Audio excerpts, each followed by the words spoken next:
Welcome one and all here to the Esports World Cup Warzone 2025 qualifiers, this time for LATAM North as the road to Riyadh begins here. My name is Infinity and alongside me for today's broadcast is the ever wonderful Seymour. Colin, how you doing?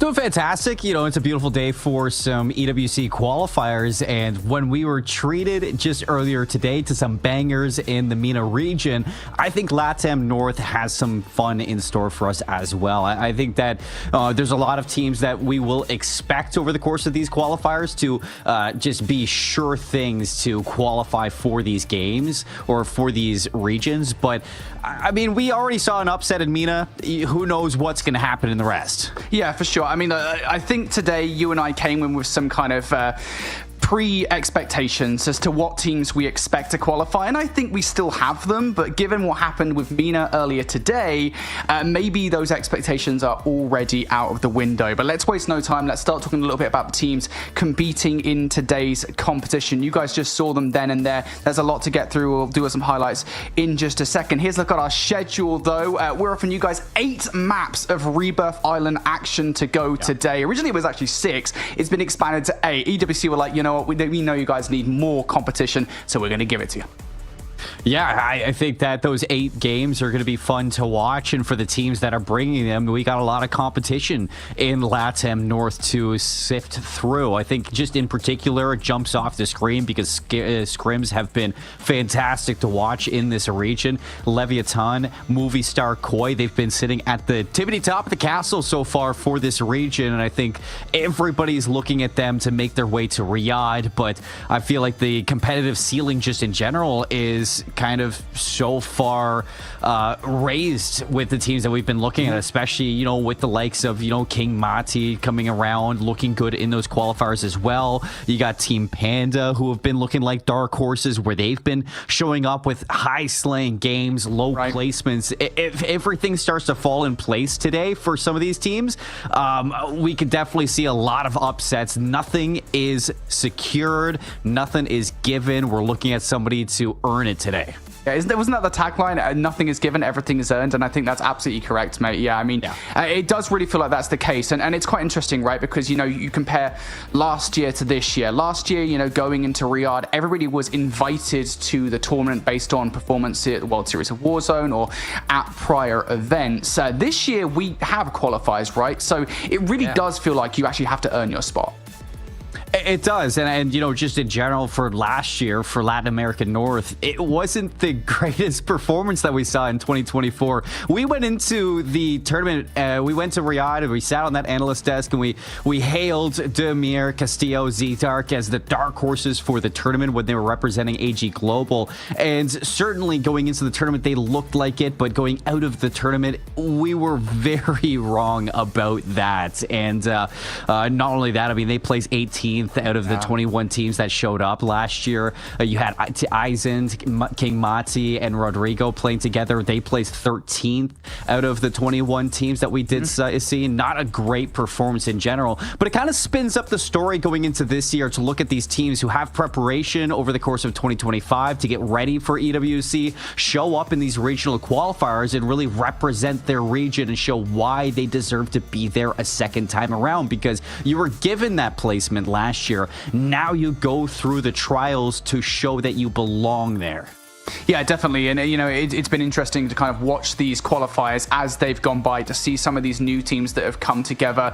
You already talked about one of them, right? Leviathan, as they're now known. Formerly, it was, I think it was it was AG Global, right? Was the organization they represented last year. I mean, you're right? I mean, it was a massive disappointment to see a team that had done so well on the global stage in Big Map back then in the World Series of Warzone for a couple of years straight to also not do that well. Maybe it was resurgence. I know we had those conversations at the time, like maybe it just wasn't a format that suited them that well. Maybe they just didn't have that good of luck in the games. But here today, when the competition is very different, I expect to see a totally different performance out of those guys. The same is said for the roster that, of course, was formerly playing under Team Eisen. Obviously, those guys are totally separated now. And we can kind of touch on that a little bit here, right? Because I talk about the fact that Leviathan, they're still together, Seymour. They've been playing for a very long time. Those guys are kind of running with that strength into this tournament. As for everybody else, though, it feels like everyone's kind of gravitated to new rosters for this year. Yeah, just in general, when we're talking about the roster changes for that, I think that one of the biggest ones that I looked at was the Aizen change. I mean, King Mati moves forward as his own team. Rodrigo, we don't see him in these qualifiers either, but for him to pick up somebody like, Vita on his team, where we've seen him throughout the Challengers circuit play from LATAM North into North America, qualifying or trying to qualify for those elites, showing his skill. We've seen some of these players really blossom in terms of their skills for multiplayer, now transitioning over towards Warzone. And I think for Aizen to pick up a player like that, we saw it last year really show out for certain teams, especially when you look at Twisted Minds bringing in, somebody like Gorgonite onto their team to just be that slayer. Vita has been so good for this team, and then you put Panda in the mix as well.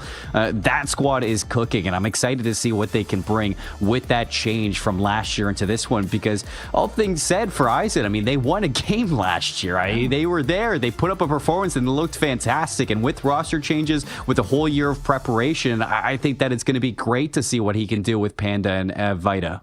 Yeah, and that's the thing. I think, looking back towards EWC last year, right, the talent is there for the LATAM North region. I think that's undeniable. You look at kind of, again, what Leviathan bring to the table, how long that roster has been together. There is a reason that, at the very least, when it comes to big map, that is a roster you need to be pretty consistently concerned about. But yeah, you kind of talk about the individuals, despite the fact they're on different rosters. We saw big plays out of the likes of Aizen and King Mati. I know Rodrigo isn't here this year, but, specifically those players, when they were playing on their roster, albeit maybe, they didn't place that well in the end. What was it, 13th, I think was their finish or something like that. Yeah. At the end of the day, we saw some great individual plays. I mean, we referenced that game that they managed to win. I think it was like the play from Aizen, like redeploying his team from Buy Station and basically floating onto the top of prison to take out a couple of players from down low. Like, it was a really fun play. And, plays like that are what makes Resurgence special. So with that said, folks, we are not that far away, I believe, from game number 1. We have 8 games of Warzone ahead of us today, and let's kind of go back in time just a little bit, Seymour, because earlier today we did have our first qualifier. It was in the MENA region. I'll be honest, I'll be totally honest. I know this is I'm kind of breaking the cardinal sin of casting, if you will, but I kind of expected it to be a bit of a damn squib. Watching it, I was like, yeah, you know what, we know who's going to qualify from this region. I'm not expecting. What? Have you never heard damn squib before? No, I've never heard that at all. I'm not going to explain it to you. I didn't expect it to be. You don't have to. Okay, whatever. We don't need to worry about this.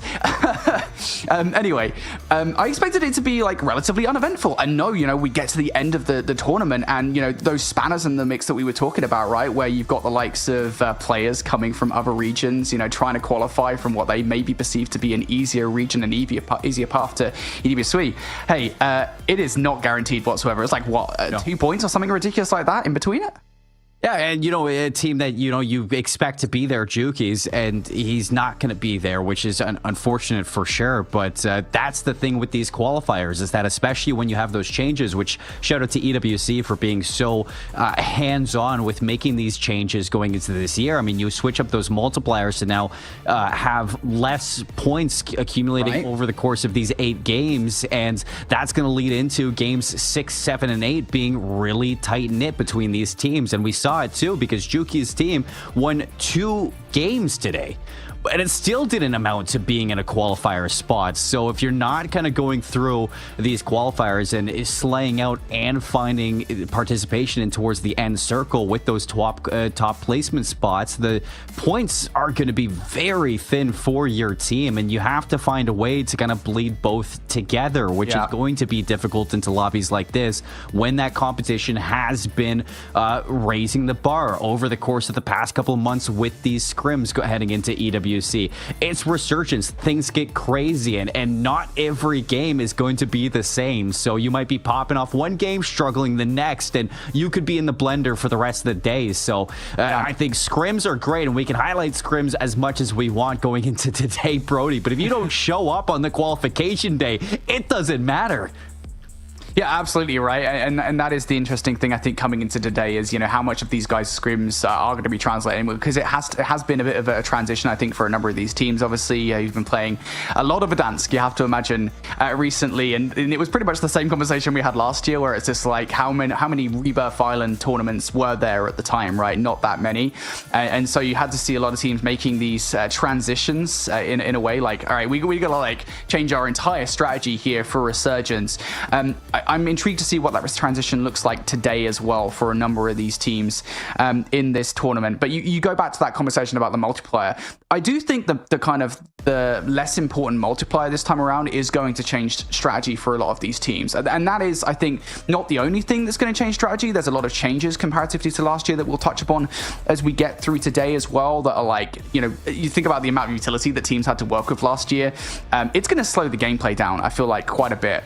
And also, I feel like with the kind of the need for kills, I think to a certain extent, I think you're also going to see teams maybe play a little bit more haphazardly, like maybe trying to throw caution to the wind just a little bit more, because you no longer need to be concerned, or as concerned. You still need to be a little bit concerned, but you don't need to be as concerned anymore with making sure you get later and later onto the games, because sure, those multipliers are nice, but if you're not getting the kills, well, it doesn't really matter. I think there's definitely going to be a little bit of a change in terms of priority in the way that you play. You talk about the game slowing down in terms of utility. Definitely something that we have been seeing for Rebirth Island with the changes. And, again, another great thing that we get from EWC is the bans taking away all the clutter and really narrowing down on what these teams are used to playing with. But then it goes a little bit beyond that. And you think about trying to be a player in a map like Rebirth. Well, last year was a lot about that high ground, the end game, and trying to be in those position placements for that 2x multiplier. Now it's going to be more into a situation where you want to make sure that you're taking space as efficiently as possible and playing the early game when that resurgence is still available as best as you can. You got to take advantage of getting those early kills, building up that bank, and just trying to slay out as much as you can. And then as things slows down, you're looking at teams taking advantage of the lack of utility, the lack of things that players can play around, and efficiently take space into those end game buildings, into those winning positions to get that multiplier. But everything's kind of a big dance on who can put both of those situations together. The early game's going to matter as much as the end game matters now. And I think that's what the important thing for this multiplier is that the whole game is going to be exciting to watch, and it all is going to accumulate into what has been some great finales, especially over in towards MENA and now into LATAM North. I don't think we're going to be short of any fun. Yeah, absolutely. Well, we have a lot to touch upon, a lot of changes, and we'll see how those changes pan out in the gameplay. We are going to have to wait just a little bit longer for that gameplay, though. We're going to go to a very short break. On the other side of this break, we promise, game number 1, it's not far.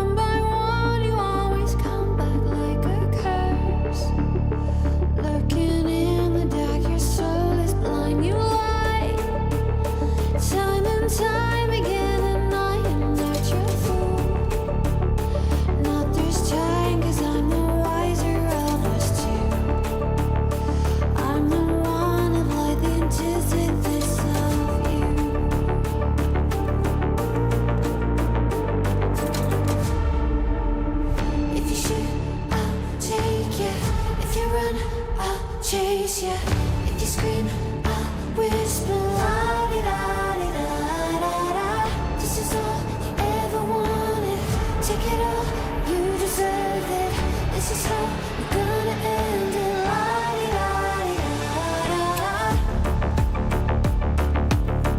Take it all, you deserve it.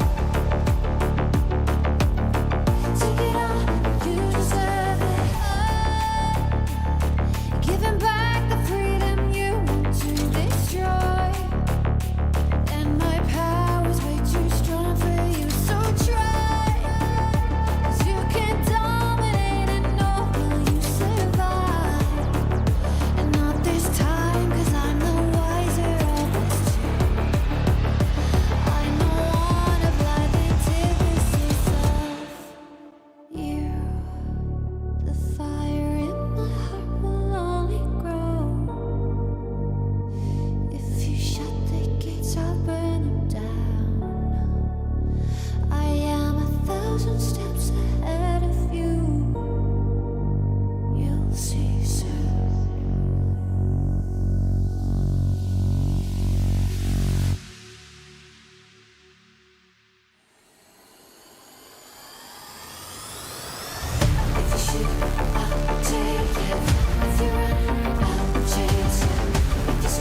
welcome everybody here to the road to Esports World Cup for 2025. This, of course, being the LATAM North Call of Duty Warzone qualifiers. We are just moments away from getting to our first of 8 games of Rebirth Island to be played today. And with that said, we've got a few more moments at least. We can steal the limelight for just a little bit more, Colin, because we get to talk about some of these teams. We've briefly touched upon a couple of them. Let's bring some more into the mix.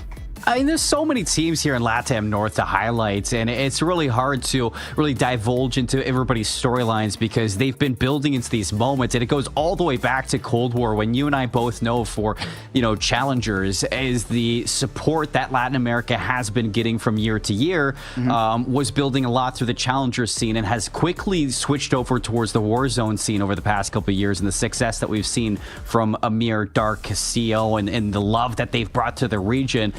The love is bountiful, and it is felt when we are watching these teams. And a team that's really shocked me, or I guess not really shocked me, but really impressed me going into these qualifiers so far, seeing them through the closed qualifiers and everything leading up to now, has been Movistar Koi. I mean, this roster of Volcom, NetOdds, and Goat Clamp has just been unbelievable to watch in scrims when they play against other teams. And I think I'm really impressed in the terms of where I'm kind of looking for a team to bring like that slang and high placement factor is that they've been going blow for blow with this Leviathan squad for the months leading up to now, and that really has me excited for the growth of this region and where we can see them go, if they do end up qualifying for this EWC tournament. And not only that, I mean, there's so much experience where it goes beyond that with, Goat Clamp having so much experience playing alongside Vita back in the day. It goes all the way back to Black Ops 4.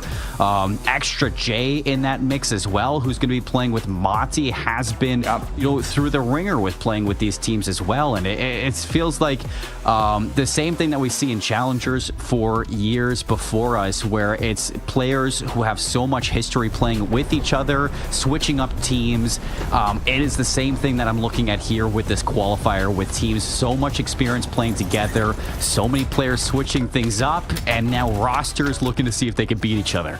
Yeah, for sure. Well, let's jump into it, folks. It's time for the LATAM North qualifiers here, and I'm really excited to see what some of these early drops looks like for this team. I'm expecting a little bit of carnage at the beginning of this game, Seymour. It feels like we're getting it towards factory side.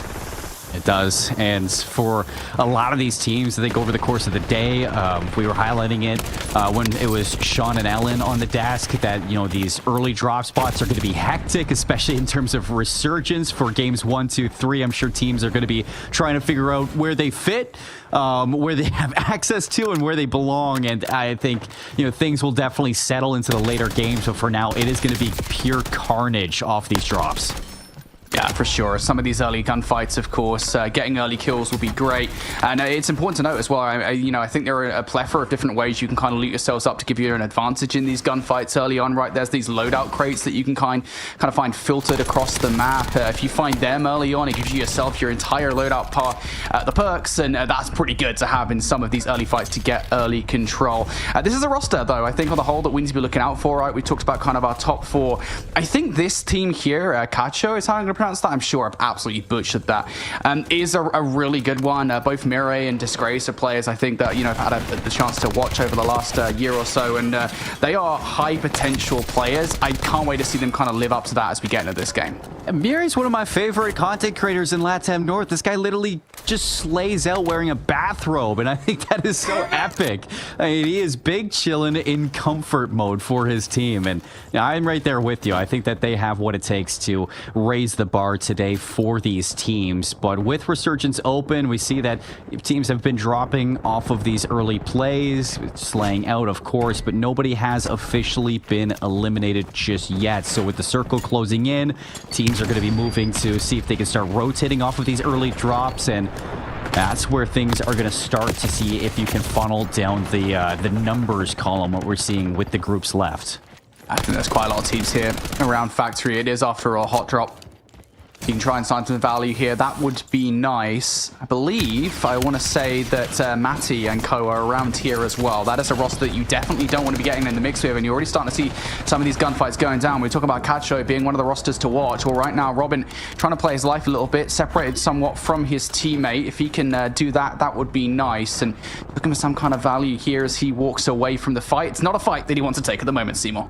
Well, it looks like Team Eisen's here, Team Miri is here, as well as King Mahdi's squad as well. So a lot of trios, a lot of high-value targets that we've been kind of notably talking about throughout the course of this opening for the show to watch out for in this. But the kill feed is just completely lit up right now. It is way too early to tell who's pulling ahead because players are ripping through this kill feed.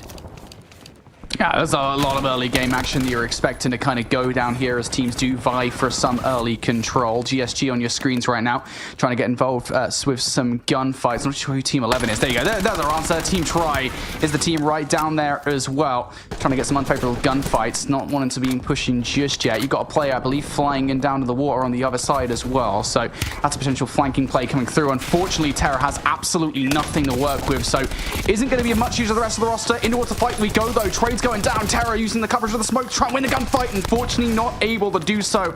Aldo is going to be the one to win that one. And that is that team, I believe, down. Yeah, there's already a team to drop here, but big fight here for Aldo. He is surrounded by a couple of trios. Tries to drop into the corner, but a little too much overwhelming pressure coming out from Movie Star Koi as they're going to be able to clear out this building and take a little bit of high ground in this space. You see Reflame just below them, so another team to kind of worry about because that Reflame squad that we're going to be looking at playing for underdogs. He covered in for Movie Star Koi in one of their scrims a couple weeks ago, so he's going to know some insider info for how this team works. Yeah, I'm kind of curious about this push from Clamp there and just generally from Movie Star Koi, right? Because when we were looking over towards the open qualifiers, it felt like they were kind of favoring a drop towards Control Center and rotating through Control and then through Prison towards the end game. This early on, maybe they've just gone in that direction and not really seen much of a threat, realizing, hey, we kind of need to get some more kills early on here to really establish our presence early on in these qualifiers, and have now chosen to kind of directly challenge everybody by that factory side. So they are getting right into the mix, and trust me, guys, this is an absolute mix early on. You've got 4 or 5 teams spread around this one area. That is a lot of potential kills, and also, it should be said, a lot of potential deaths. I see Pavo in the feed with a sniper out too, so everybody's bringing the big guts for this game. Lots of LC-10s, lots of Krieg Cs, some C9 action that we've been seeing. The usual. Nobody's lagging behind for the meta that we're going to be watching today, but for these early kills, I did see some high kills for Mati. He was sitting in around 5, maybe 6. Not too far behind. Movie Star Koi were there as well, but look at this here. Reflame in the water, and he's not alone there too. You see Joy Boy just alongside him, and he's got help in the back. So yeah, Reflame, he's going to get tagged down there. Joy Boy's going to find his first kill of the round. And as we're heading into the second, third circle, Brody, we're sitting at 11 teams now. Squad 12 was just wiped. I believe that might have been... I'm not too sure who that is, actually. The list we've got is actually incorrect. I read it wrong. It's okay. It's Ostian Gaming is who was just wiped. So that's Big Pavo's team. I believe they're now out of the game. We are slowly starting to lose some of these squads now, Seymour, as we are down to our final 11. A reminder, there is a qualifier in play. We talked about how it's not as important as maybe it was before. It still does have some importance to be talking about. So you get to the top 10 here, Seymour. You upgrade your multiplier to a 1.2 multiplier. So just one more squad to drop, and these teams will obtain that. Yeah, that's what everybody's going to be looking for, those multipliers. And here is Robin for his 7th kill of the game for Cacho. Miri Disgrace, happy to see that Robin slaying out alongside them. And that is going to be feeling good for this trio who just hasn't really moved from factory whatsoever. You've seen them poke and prod, but this is their anchor position. They haven't had to move, the circle pulling over towards them. So they are sitting pretty in these power positions, so they let Robin fly. But you see that feed lighting up. Super Rob versus Vita's team going on as well out the map, and everybody funneling just in and around the living quarters. So moving up. And this is going to be a weird cross because you got teams flooding from prison, you got teams big fight. factory, and you got players coming from control center as well. Oh, that is a huge fight. That is the squad absolutely wiped out of the game. That is Dea Samir and co. done early on. Leviathan out of the game in 11th place. They don't even obtain that multiplayer, Seymour, and that is a huge fight to take, and that is a massive one for their opposition. You got to think that a multitude of those squads fighting for just 2 spots coming out of the LATAM North region to take a squad like that down in game number 1, that is a big head to take. It's a big one. Movistar Koi, they know exactly what they need to do, and they're going to go right back in to see if they can slay out more. And you see Mazi goes down, so now's a chance where you're trying to battle versus Movistar Koi. Volcom on fire to the thermite. He's going to try to get out. Go Clamp for the slide. He's taken down. Robin finds his 8th. And Volcom's playing from the outside in, so now Kacho trying to see if they can take down the next head honchos in the lobby. And even if he does go down here, he's got his teammate not that far away. If he can get involved in the mix here and try and steal some kills away between these 2 fights, that would be huge. But Sismi is actually doing a really good job of playing their life through the smokes at the moment. Somehow still isn't dead. Will play his life for long enough there, but doesn't actually manage to find a second frag in all of that carnage. So we'll have to back away. You can also see there a moment of Volcom also backed away towards his teammates, try and play for some kind of zone control. So didn't find much value in the grand scheme of things, but still, you got to imagine those guys are really feeling themselves given how high of a kill game they've had thus far. Teams now starting to try and find some positions for themselves. So you're towards headquarters here. Team final in control. Resolve, Matty, and Extra J. We'll see if they can find any more kills in this power position. They've got a multitude of squads around them. They've got their loadouts ready to go here. And a reminder, folks, that as we approach the end of the 3rd zone here, Resurgence will be soon closing, sooner rather than later, has to be said. So, yeah, I think that should be it. Yeah, Resurgence should be done. Koi caught on the outside of the circle rotation. Resolve's going to spot that, so final half this heads-up call. That Movistar Koi are going to be rotating into no man's land. They can punish this squad, but this is who you're looking at. Earlier today, we saw that Hamoods was the first team to cross that 100-kill marker inside of the MENA region. When you have Kacho with Robin on 9 already in game 1, you got to be feeling good about yourselves right now in this position. Yeah, for sure. I mean, these guys are getting a high kill game, and this is what we mentioned coming into the day, right? You want to make sure you get as many kills as humanly possible, because ultimately the multiplayers are not as effective as they have been in years past. So getting aggressive as a team is everything. And now they want to take down yet another godlike squad. It's Vita, Panda, and Izund on the other side. A roster again that is competing for one of the 2 spots here in the LATAM North region. These guys are about to go head to head. You finally have to move from the boat, so that anchor position gone from Kacho. So you get into the factory, you find a place to coexist, and you can even see that Super Rob on the outside too. Going to have to find a way to move into this circle. Reflames and co. Underdogs, they're going to be on top. And Movistar Koi, it looks like they've rotated over towards prison, and we've seen this all year last year for EWC, is that having that top prison for Movistar Koi could be the make or break for their game 1 victory. Everybody is at a standstill. The circle closes in. Nobody wants to make a mistake. Everyone has to be careful at this point. Again, Resurgence is out of the question. If you want to be brought back at this point in the game, you have to go to a buy station and get your team back the old-fashioned way. That zone's going to move sooner rather than later. And everyone's just squished on top of one another. As you said, it feels like another Western at this point, right? Who will draw first? Nobody wants to give up their power position. Sooner rather than later, you can see kind of where that zone is going to go. It is going to force these players out of position. Smoke's now starting to go down. Preemptive Thermite coming out from Mira. It's a really good play to take Sismi out of the play. That is a potential buyback that is now out of the question. He just has one more teammate to work with, and they are not in that favorable position. So hopefully a chance to maybe get your teammates out. Hail Mary of a play, but Kacho going to go downstairs. Super Rob, they're going to match. And this mirror rotation should end up in a fight as soon as they catch on that both teams are here. So side to side, wall to wall. OP Cyrus going down to the feet as well. Mati's going to get rid of the rest of them, and you're completely collapsed between the two. Now it's Movistar Koi going down, so over towards the prison. Everybody vying for that top side control. See if they get the ultimate height in game 1. Here we go, slide out coming out from Super Robin Co. Disgrace is there for the couple of kills. Robin throwing the thermite out for it. Chronos trying to survive through the smoke. Will finally take Disgrace down, but the player does survive through the smoke. Does that last remaining player have the utilities to actually survive it? Yes, he does. Chronos runs right into him, and that is the play. Unfortunately, that player will go down. So now just down to our final 5 squads is Seymour as the gas continues to encroach. Red Lion, Manto looking to stay alive for Super Rob. Rooftop to rooftop, but Resolve getting tagged up.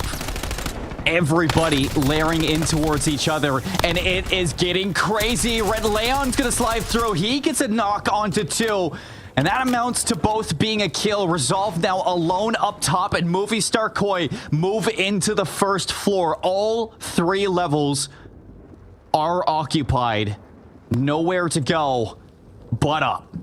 I don't think Resolve has that much utility to work with here. A full gas mask will be nice, but he's got not roof though. That helpful. I mean, sometimes the roof can be somewhat of a bad thing, right? I mean, you have to jump down ultimately unless you have facilities to actually survive the gas, but we'll see whether Resolve will actually be able to use it to his effectiveness.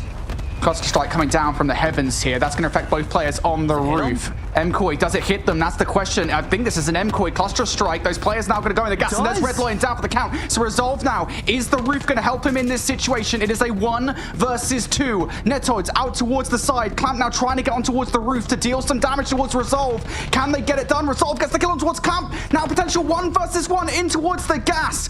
Netoids has it to go, and Resolve is just so far away. He has to fly towards it. It's just going to sit on the roof and try and get it done, but down he goes. This should be a Netoids victory. And you know what? That is the smart play for Resolve. He gets the kill, he stays alive, and he's back up to a heal off here. So who's going to outlast the other? But I think we know what the option is. Even with the res, you got another one. You're going to go back. Hello? He's sticking it out to the very end. And that's going to be it for Movie Star Koi, taking game 1 in a heal-off between the 2. Resolve, he secures himself a 2nd place, brings it to the 1v1, but ultimately bleeding out so early. That is a tough place to find yourself for that game 1 finish. What a game, by the way. Absolutely insane start to finish. Yeah, just an incredible game there. I think, you know, the amount of teams that we had stacked up on top of one another in Factory, I got to imagine there's like 6 or 7 teams, at least in that vicinity in the early game, is an insane amount of teams to be right next to one another. We didn't even get to see like any other area on the map, Seymour. I have no idea where anybody else dropped outside of those teams that were inside control. If you go back through that first game, 90% of it was us in Factory. I'm serious in saying that. Maybe you get 5% was over towards living quarters, and the other 5% was on the boat, where we saw Cacho sitting the whole time. But the rest of it was just Factory, and players just going absolutely ham inside of it. And it was crazy to begin with, because you even think about something like a qualifier like this, where you have weeks of scrims going into it. You would think that these teams have their secure drop spots. You know where to go, you know where you want to fight for, but everybody was going to Factory, and I think that's just a situation where somebody is looking to big dog the other one and claim Factory of their own. And, you know, if that's something where and you've kind of seen through the scrims that, hey, this team has been pulling ahead through scrims, they've been winning everything, and they've been looking good, let's contest them. Let's throw them off their game. And, you know, if it's not us going to EWC, maybe we can take that away from them as well. Yeah, for sure. Well, congratulations to Movie Star Koi. They are the winners of map number 1. Early contestants from them as they make it happen. Phenomenal game number 1 as we kick off our Esports World Cup LATAM North Call of Duty Warzone qualifiers here. We've got more games of Call of Duty Warzone coming your way very soon. First, though, we're going to go to a break. On the other side, game number 2. We'll see you then.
Welcome back, one all here to the Esports World Cup 2025 Warzone qualifiers. What a game, number one. That is our first of 8 done today. And if you're just joining us, well, sorry, you missed out on a banger of a game number one. Here's a look then at the post-mortem of said game number one, Seymour. And despite MCore taking the crown in game number one, they're not the ones hanging out on top of the leaderboard. Yeah, I'm not surprised one bit either. We were talking in the green room and we were kind of going over everything that we saw, and Robin had one heck of a game in that first one. I think already into the second zone, he had 9 kills, and looking towards the end of it, you finish on even more of that. The rest of your team follow behind you, and you finish with 33.6 to end that off. Movistar Koi with the win there still nets themselves second place. A lot of points as well, sitting in 32, but even going down the likes of seeing underdogs having a lot of skirmishes against those top teams, keeping King Mahdi's squad very humble over towards the prison. Leviathan going down very early was a surprise, but that's exactly what I'm sure Movistar Koi's idea is going into these games. Go up against Leviathan early, take them out, and deny them the high placements that we've been seeing them get through scrims and the qualifiers leading up to this, because they are the ones that have been going head to head with you. Yeah, there's still a lot of resurgence to be played today. Make no mistakes, Leviathan can definitely come back into the tournament, but 6 points at the end of game number one is not a lot comparatively to your direct rivals that do finish that game with what, like high 20s, low 30s points.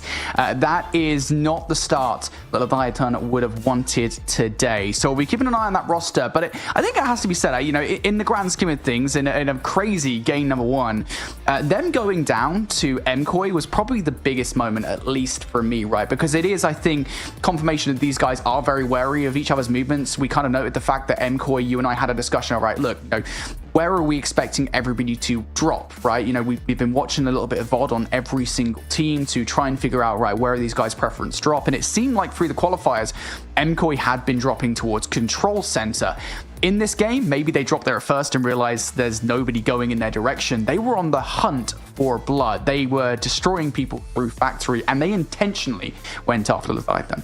Yeah, you definitely saw that their warpath changed towards the end of it when they were rotating into prison. You saw them lingering in towards those living quarters as the circle was closing. They were gate kept for a second, but it didn't stop them. And that's one thing last year that we saw really change perspectives for some teams, especially when we were looking at Fnatic and the way that they were playing in EWC 2024, is the fact that you get that high prison endgame situation. You have so many places to rotate into the circle from, and just an understanding of the general lay of the land of what you're walking into, whereas other teams who are sitting in factory and rotating upwards through that slope towards the center stage, you're just going to be walking into a bunch of X factors, a bunch of unknowns.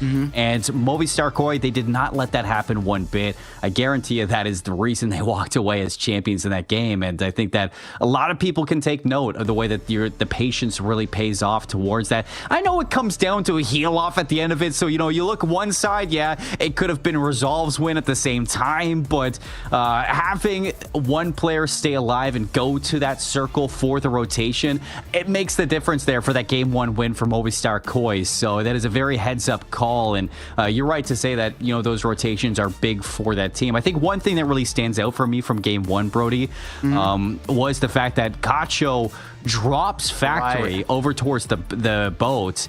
They had maybe 5 or 6 teams contesting them in that situation, and they walk out on top with that anchor position for Robin to go to factory, get those kills, and come back to the team when it's needed. You had that safety net for majority of that game, and nobody was able to take you down. And for game one in a tournament like this, when you're looking at qualifiers, yes, you're going to test the waters for where to drop and where you can go, and maybe you can big dog somebody off of a contest spot, but you fail the way that you did against that boat. Nobody's touching the boat from here on out.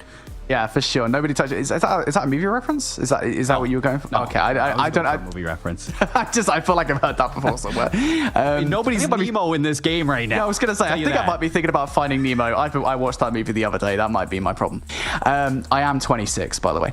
That being said, yeah, I really liked seeing that catcher roster. I'm not sure if that's like their official team name, but yeah, that Mireille & Co roster, a really interesting team, right? Because again, like you and I, when we talked about, all right, LATAM North, what are we expecting from this region? Obviously, we knew that roster had potential, but when we do kind of focus in on who are the teams to watch, like obviously at the top of your conversation, you've got Leviathan, right? This team that has been together for the longest time. You've got all of these brand new rosters that have come together, and albeit I think this team is one that is part of that collection of teams that are relatively new, coming in here. They weren't playing together last year. I think even still, we still kind of had them outside that echelon of the team, the 4 or so teams to watch. They're now coming in here and saying, look, we got to be considered here. We are fighting very hard for one of the top 2 spots in the competition. So definitely a roster to keep an eye out for. Really enjoyed watching them in game number 1. Even still, for like the side of Leviathan, I mean, last year when we just propped them up on a pedestal saying that this is the team that's going to be your dark horse, and then they fall flat on their face, and then it goes into the rest of the tournament, and then the rest of the year for World Series of Warzone, for everything going on beyond that, is that they had a great World Series of Warzone placing, but whenever we saw them on Resurgence, whether it was Area 99 or Rebirth Island, it wasn't the greatest performances that we saw from these Leviathan players. And in scrims leading up, you saw them building into a situation where, okay, they look comfortable and they look like in their region they're playing very well and they have a chance to qualify yet again, but you get into the day of qualification, the day to play well, and you walk away game 1 with 6 eliminations. Yes, it's hard to kind of judge everything on one game. It's not really the standard for a litmus test, but it's worrisome after the year that we watched last year. Yeah, for sure. I will say, I'll add an asterisk to this conversation. If I remember correctly, and my memory is absolutely terrible, so someone can tell me in the chat whether I'm incorrect, someone on Pulse Check can tell me that I'm wrong. If I remember correctly, I think that AG might have been dropping in the path of Falcons last year, and that might have been a small contribution as to why they didn't have such a good game last year. I don't know. That's just like something I remember distinctly, is that they were like dropping in and around that area. I don't know. Regardless, they were not having a good time last year, and they do want to have a good go of things this year. With that said, we've got an update for you guys, a very small update, although it might be a big one for you guys at home. So it has to be said that going into game number 2, there's going to be a small change. We are going down from 14 teams to 13 teams because unfortunately Osteon Gaming have left the competition owing to their own accord, that they decided they don't want to play anymore. So they will not be playing from this point on, down to 13 teams. I mean, Rebirth Island, a little less populated now. Hey, you know what? It just means that there's 3 teams that you have to worry about before you get into the multiplier for that 1.2 times status, which ultimately, I will say, if there's one thing I've learned a lot from the Latin American region, whether in Call of Duty just in general, is that these guys love to chow everything. And whether it's, watching Snoopy in the CDL or going into challengers, going into College God, seeing whatever from this region that we've seen grow, now into Warzone for Rebirth Island, for Verdansk, for Al Mazrah, everything that we've been seeing grow throughout this game. We saw it in game 1, and it stays true that these are some demons in the lobby who will chow you, who don't care. They're gonna fight. Robin was doing it. We saw Movistar Koi doing it as well in the scrims. I think one of my favorite players to watch was Volcom, because I feel like this guy didn't have a care in the world. He was going to tell everybody. He just felt like with that LC10, he was the better player. And I want to see that throughout this, because I know the skill of some of these players. I know Vita's got that dog in him too, and he didn't have a great game number 1, but game 1, it's the heat check game. It's where you load in, you see what you can do. Game number 2, I expect teams to have a little bit more structure in the way that they drop, the way that they set up. But I don't expect things to slow down whatsoever through the rest of these next 7 games. Yeah, I don't either. Well, I don't think you guys are going to have to wait long to get into game number 2. We're about to load into it, folks. Game number 1 was insane. We expected to see a lot of teams kind of land together. We didn't expect 5 or 6 teams to land in the vicinity of Factory, to the point where we literally didn't get to see any other area of the map for the entirety of the game. So hopefully the teams are a little bit more spread. We're actually starting things off on the map point of view to show you guys just how hectic these things are. Things feel a little bit more spread out this time. You can still see a lot of population over by that factory side, but we are seeing more teams towards bio, towards chem, and I think that's going to make things more interesting here. Hey, you saw a little bit of an overextension there from Leviathan. They have an anchor over towards Stronghold, so hopefully they can have a better game 2 than they did in game 1. A big bounce back for a lot of teams here, and from 14 to 13, maybe there will be a little bit more room to breathe. So off the opening drops, these skirmishes are going to just be sizing each other up to see who's going to own what real estate, and we can already see that it's not actually going to be Cacho on the boat this time. They've been forced away from it, so ARP is going to be here. They end up going down. Mozzie's going to get overwhelmed by Kenny, and it looks like we're in for a little bit of a switch up because it is actually the late contest coming in from Miri. He unfortunately, though, goes down. Yeah, you can kind of see that they must have lost their initial gunfight. You can see Disgrace in the water trying to play the anchor role, just trying to make sure that the teammate on the boat and Robin does actually survive. He's being hunted down like a dog. Terror is going to take that player down. Now, no matter what, the positioning of Disgrace means that Robin going down isn't going to mean the end for Cacho in this game. But these guys kind of feel like they're in a vicious cycle right now, right? Disgrace kind of has to get involved, but I can't imagine they have much in the way of utility or even really weaponry early on, considering they've literally just flown into this boat. This is territory that did them so well in game number 1. They played extremely well over here. They were getting a lot of kills. Now they're struggling to find their foot. That is just going to open up a world of opportunities for other teams looking to catch up and right their wrongs from the initial drops that they may not have found too many points off of. Look how deep in the water Robin is. Kenny's got some shots, but does he want to take them is the question. I know that sometimes the shots can be a little bit skewed, but look at the kill feed, Brody. NetOdds takes down Amir, so Movistar Koi might be looking at making some moves again in game 2 to shut down Leviathan. Yeah, it does feel like we are going to see that exact same kind of gunfight once again here. As Try continue to hold the boat. Disgrace is being watched in the water very carefully right now. I don't think Terra's confident enough to actually take those shots. No real reason to this point. And it does really feel like Kocha are actually trying to play a survival game at this point in time. I am trying to keep an eye out for teams are going down as well, though. We did see that gunfight between MKOI and Leviathan, so we'll see whether or not Leviathan actually survived that engagement. But with that said, gunfights now still going down here. Robin continues to be bullied in this game. This time it's Extra J that's doing the bullying. He's getting gunfights left, right, and center, and these guys are continuing to have to resurge back into this game. I don't even think they've got to the recovery stage yet. I mean, I like this coming out from King Mati and his squad because you're just putting down some pressure on a team who needs it after game 1. They felt full freedom. Castillo's in trouble. Dark's going to look to peel back to see if he can support your own team, and looks like they have been able to force away some of these players for now, and chasing them even on the outside. Good drop from Castillo. Finds his first kill of game number 2. And immediately you actually see Dark dropping on down to see if he can start contesting these players in the water. So send one to hunt, the rest stay alive, and rack up those score.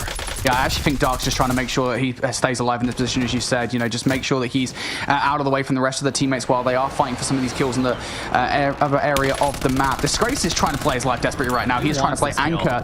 Dark wants this kill more than anything, but it kind of comes a point, right, where you have to wonder whether or not actually going for that kill and wasting time and resources into said gunfight is actually worth it. You also have to worry about players in and around you as well. Speaking about another player that's also in danger here, Vita. Panda and Eisen don't look anywhere near him at this point, so Vita looks like he's trying to play for his own vitals and will actually end up going down to Clamp. It feels like that is not a team wipe, so did enough to get his teammates back in, or at the very least he was playing an anchor role. Either way, unable to find any value as Prison, well, it's starting to become the hotspot we know and love. Yeah, Clamp's putting on a display for that omnidirectional movement right now in the prison, and Amir is making sure that his house is clean. So nice kill onto Sim, and you can see that it looks like Leviathan, unlike game number 1, has found some footing in game 2. Even after being pressured out by Movistar Koi and other squads too pushing in towards them, Mati were not able to take down Cacho off the initial drop either, so it looks like they've been able to resurface F2F, who's just been on the back foot between Leviathan and Cacho. This is a team who wants to vie up in Factory, but just haven't really been able to secure themselves any solid positioning. So it's tough to fight on the back foot when you're scattered and separated as much as you are. But it looks like Leviathan are actually making a push towards the Factory, see if they can finish this one off. STN on the other side here. Dark winning some gunfights as these guys look to find some frags. You can see Matty in the kill feed also actually going to win the gunfight against Clam. So that is a big fight for Matty to get involved with here. Kill number 11, Yoris, have been chilling on this boat for the longest amount of time right now, holding this thing down because it's giving them a lot of high ground. But now you're seeing Leviathan going for these gunfights. Dark on the hunt, Castillo as well. All of these guys, they held this position for so long, and now their reign of the boat is over as they are down and out. They do get inside the multiplier. That's all they're going to get for this game. That is a big change up now, so let's see how that's going to impact going into game 3. But for now, it is time to fly for the rest of these teams. You can see as well inside the map view, Miri still alive. One player at least from Team 5 going to be looking to just play between Harbor and Factory, see if you can rat out the water as much as they have been throughout this entire game. But a swing out from King Mati and Extra J. The German ends up dropping, and you have full control of the bottom side of Prison. Now to go up top, Movistar Koi going to be here. Clamp, who has just been ripping through these players, traded by Extra J, but hasn't been able to secure that kill. So Extra J turns around now on 10 kills, bringing Movistar Koi down to just one player left. It's not the end of the world. Volcom was far removed from the rest of his teammates. Extra J also, it feels like, doing this on his own. He's going to be waiting. Trying to play his life. Get some information perhaps against any other players. Of course, he knows that there are other squads to be concerned about in and around Prison. It's a big power position to try and take if you can. Currently on top of Prison as ARP Gaming. Shout out to that organization. Here, representing a team in LATAM North for a Call of Duty Warzone qualifiers over by Chemistry. GSG starting to be in trouble as well as they're getting chowed out. Shout out to Robin, by the way, in the kill feed, who, despite the fact that Mirai haven't had the best game so far today, game number 2, still surviving somehow. You can say the same about Aldo down here.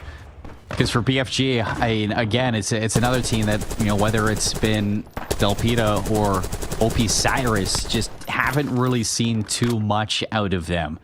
So just trying to stay alive, see if you can get some placement points, and later on maybe have a little bit of stabilization to find the kills needed to elevate your points in these early games for the qualifiers. But things starting to slow down. We're going to be getting a pull now over towards Industry. So a lot of height from Prison still going to be available heading into these next couple of circles. That is going to provide some teams to have that ultimate height to watch these rotations happen. But it's also seen a lot of teams fighting for the docks as well.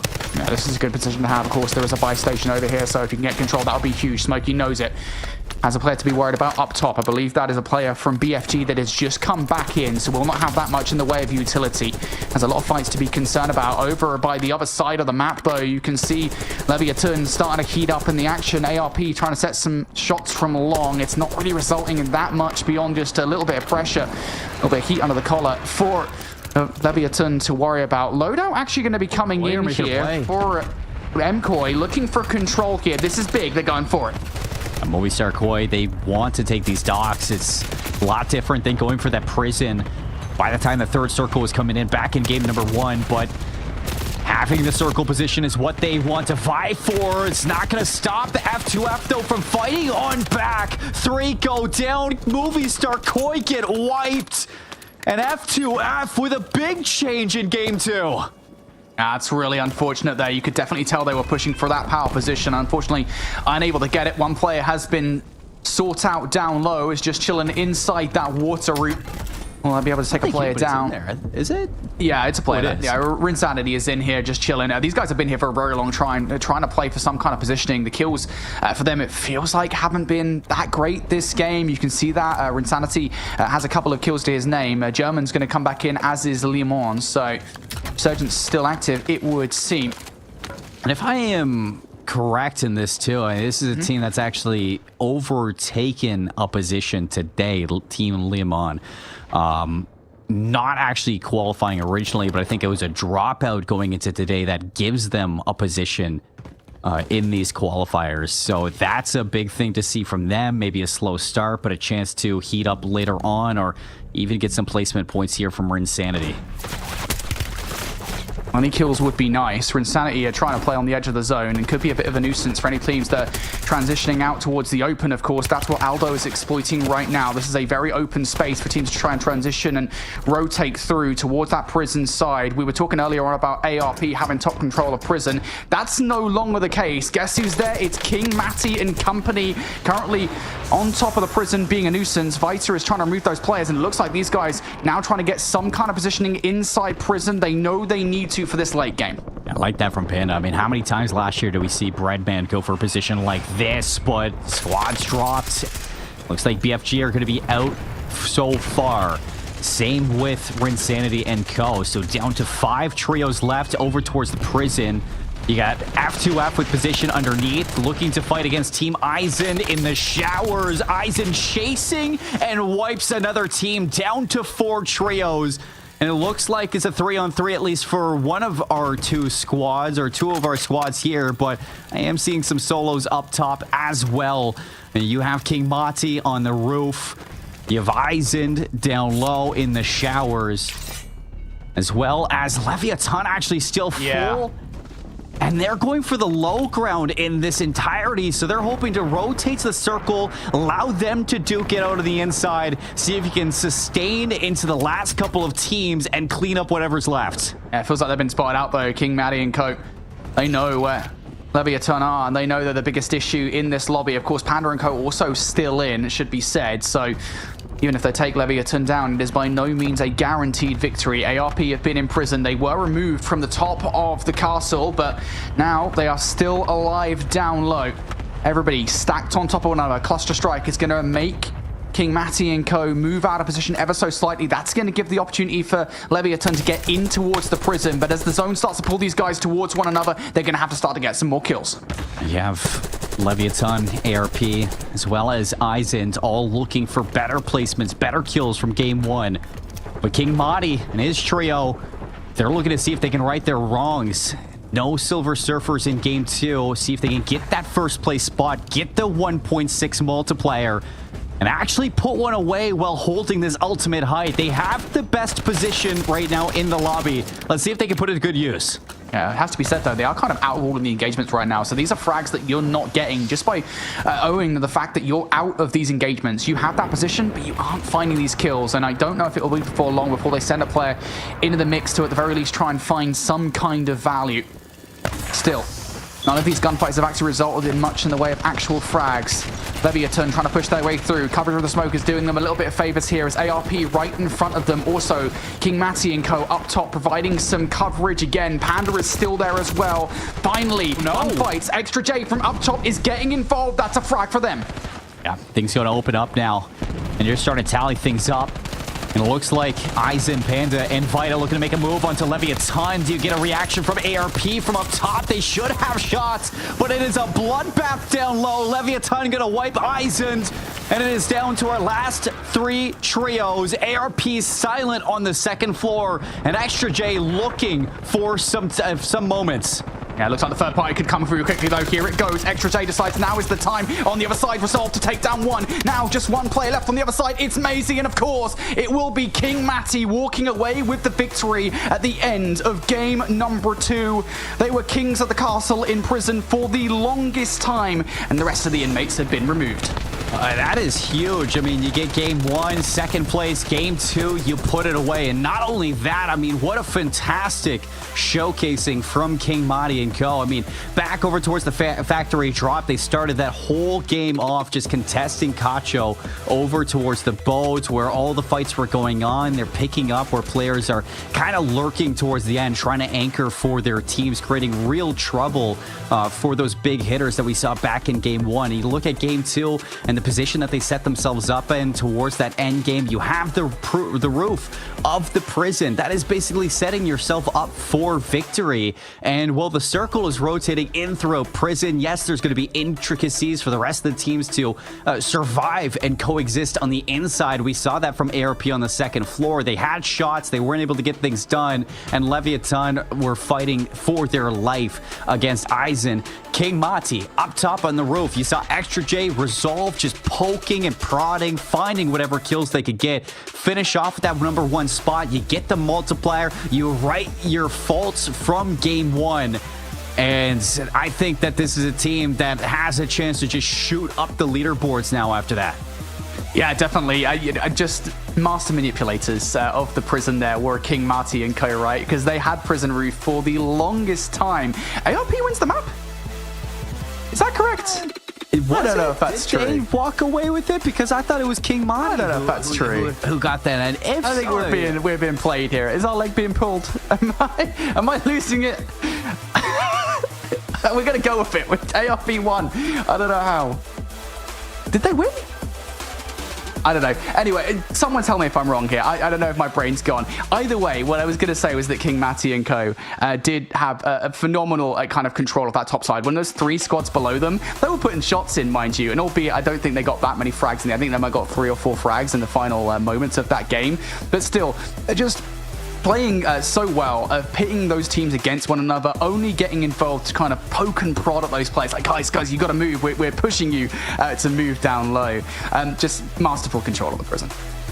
Yeah, and after that as well, I mean, you go into games 3, you fix a couple of mistakes that you made from that first one. You have a chance to disassociate yourself from Movistar Koi, from Cacho, from those teams that had a big game 1. Not only that, where we were looking for, some other teams to pick things up. Leviathan had a lot better of a standing there in the second game as well. And same thing with Izund, another team that we're looking at to have a great day so far in the qualifier. So, Brody, forget what we said after game number 1. Game 2 just showed us we are in for a doozy. Yeah, absolutely. Well, 2 games down, folks. We've still got 6 games of Rebirth Island to go. Don't go far, because after this break, it's game number 3.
Welcome back, one and all, here to the Esports World Cup 2025 Warzone qualifiers for LATAM North. We're time travelers now. We're going back in time. We're running it back for game number 2 because we told you that ARP Gaming won game 2. And Seymour and I were like, did they? Did that happen? And we can tell you officially that did not happen because Team King Maddie, they got it. They were kings of the prison. They had control of that entire damn yard. And, well, they controlled it very well. And they controlled it well enough. They actually won the game. Yeah, a big jump for a couple of notable teams, too, looking at the overall rankings, especially, you know, for King Mati after a 21 kill win in game 2. They jumped to the 56 total points, 37 total kills, that number 1 ranking after the second game. Movistar Koi, I mean, still a slow game 2. They get eliminated very early with that Docs rotation that we did see. It was Team F2F who were able to shut them down there, face-to-face esports. But we saw Leviathan with 6 points after game 1, 41 after game 2. A major jump from themselves. Miri's team, who had a fantastic start to the day. Unfortunately, it didn't seem like Factory was all that kind to them this time and around. And yeah, you know, for Panda, Vita, Izun fighting for that top 3 into the prison for that game number 2. I think rounding out top 5 with these teams that we're looking at, very much what we would have expected when looking at this. But, you know, with teams underneath them, especially when you look at, you know, face-to-face esports and BFG, that 6 to 7 spot, I mean, these are 2 teams that have been very difficult to face and very aware of their position and needing to push these top teams that we're seeing so far in these first couple of games. And I've been loving the tenacity that we're seeing from BFG and face-to-face esports in the fights that they're giving some of these teams. And I think they had a real good chance at stealing away a couple of those kills, a couple of those eliminations. Yeah, I agree. I would say as well, you know, looking towards those standings, that, you know, we were looking at a number of teams that managed to get quite late into game number 2. Like Yoris, I think, were inside at least like the top 8 or top 9 of that game. That's not late game, but they were getting pretty deep into this game. You know, the same could also be said for a roster like ARP Gaming. We actually saw them in that final zone. And despite getting late into the games, we're seeing these teams still relatively low on the leaderboard. And this harkens back to a point that we were making right about the fact that the multipliers are not as strong this time around. They are significantly less strong, right? Last year we had a 2 times multiplier if you win the game. This year it caps out at a 1.6, and so you can't just get into the late game. You also kind of need to be flying and flying through the composition and getting a lot of kills, just like we've seen MKoi do in game number 1, just like we saw King Mati and Co do in game number 2, and of course Leviathan as well. I think we kind of have to mention what they were doing in game number 2. Course, so yeah. I am wondering whether we'll see for a lot of these teams that maybe haven't had the best start to the day, albeit it's very daunting to go up against the best of the best. It's not an easy ask of these guys. Ultimately, there are only 2 spots on the table out of LATAM North. I wonder whether we see these guys pick up the pace a little bit, again, kind of throw caution to the wind and be like, look, you know, we kind of can't set off a placement at this point. We need to be going as aggressive as we can, getting as many kills as we can out of the gate. And it's worth saying, we see that, right? We saw that. I don't know which team it was that managed to, I think it might have been BFG, that were taking positioning out from Miri and Co. on that boat outside Factory. Like, we need to see more plays like that, I think, from the teams below the midpoint in the table, because it's early right now, but the more games you have where you don't get that many kills, the qualification spots can really start to slip away from you. I think it's caution in the wind that you're really throwing at a lot of these setups, because you don't want to just go completely to the wall, bash your head at a couple of these teams and try to fight for a lot of these kills, especially after the resurgence closes later on in the games. But for the start, I mean, some of the best plays that we've been seeing from these trios is having a player anchor their life and the rest of them slay out. We saw that last year, especially with SGP, when Dongy was doing that and absolutely tearing up the competition, just completely slaying out. And I think that's what we're seeing out of teams like Cacho, even Leviathan there. They had their anchor player, the other 2 slaying and trying to push their margins of success in where they can, you know, find value in space. It's the efficiency of taking advantage of that resurgence, making sure that you do have those extra lives, that you are taking advantage of those extra lives, and catching players when they least expect expected. So we've seen some great starts to Game 1 and Game 2 for Game 3. This is where a lot of teams, I'm sure, are looking to start to pull ahead as we climb through our 8 games on the day. But it looks like our circle, at least center circle, sitting more towards living quarters. So this is going to be a more southern finish. Yeah, for sure. Well, we'll see whether teams adapt to that as we get further and further into this game. For now, let's start to see some of these opening engagements. It feels like Super Rob right below Team ARP Gaming on top of Prison at the moment. ARP, of course, did do a good job at controlling Prison for the majority of the game last time around, and already Super Rob trying to go on the hunt for these kills. Matty also in the mix, it would seem, as well. Zell's going to go down, and that's a big kill to get early on. Making sure you get Prison control. Sometimes it can feel a little bit better in the early game. It's still a nice position to have.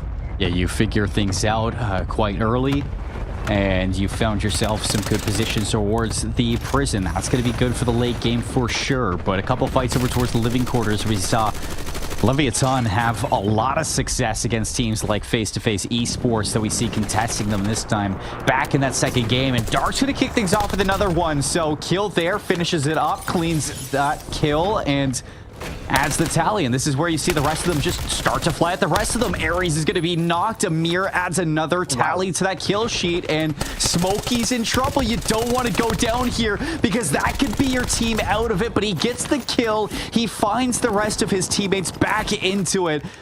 He does end up going down, but he keeps the team alive. Yeah, Sismi actually just flying in there made it sure that the team was going to survive that engagement no matter what. But they are still very much not out of danger. They are still in that position. They are still going to get challenged by that team. You can still see that in the kill feed as well. Sismi almost immediately goes to challenge Dark. So that's a gunfight that will go on for a very long period of time. Here's another team, though, that we were talking about.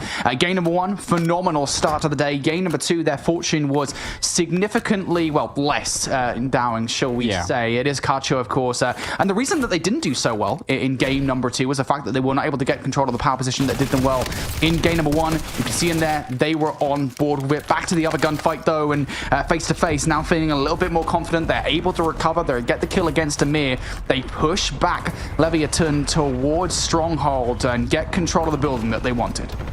That's great. It's a great way to bring things back. So now you have a little bit of cash in your pockets. You can start getting your UAVs, building up into your advanced UAVs for a couple of these teams early on, and then start to look for even more over towards Factory. Nice shots from Tropical Yoyer as he's dropping out the window and trying to do a little do-si-do away from these players. Lyman's gonna go back, reach out, and trade his teammates, but big battles all across the docks and harbor. So players starting to settle into these zones, figure out their placings, and get some space in their buildings when looking over towards Reflame, Mando, and Red Land. A lot of screen time back in game 2. I feel like this was another team that fell short between the fights that were happening between Cacho and Leviathan through Factory, and now where they're just going to post up in this building. It seems like they just want to make sure that they can stay alive before pushing towards these kills. Well, with a real face-to-face... Never ends, Brody.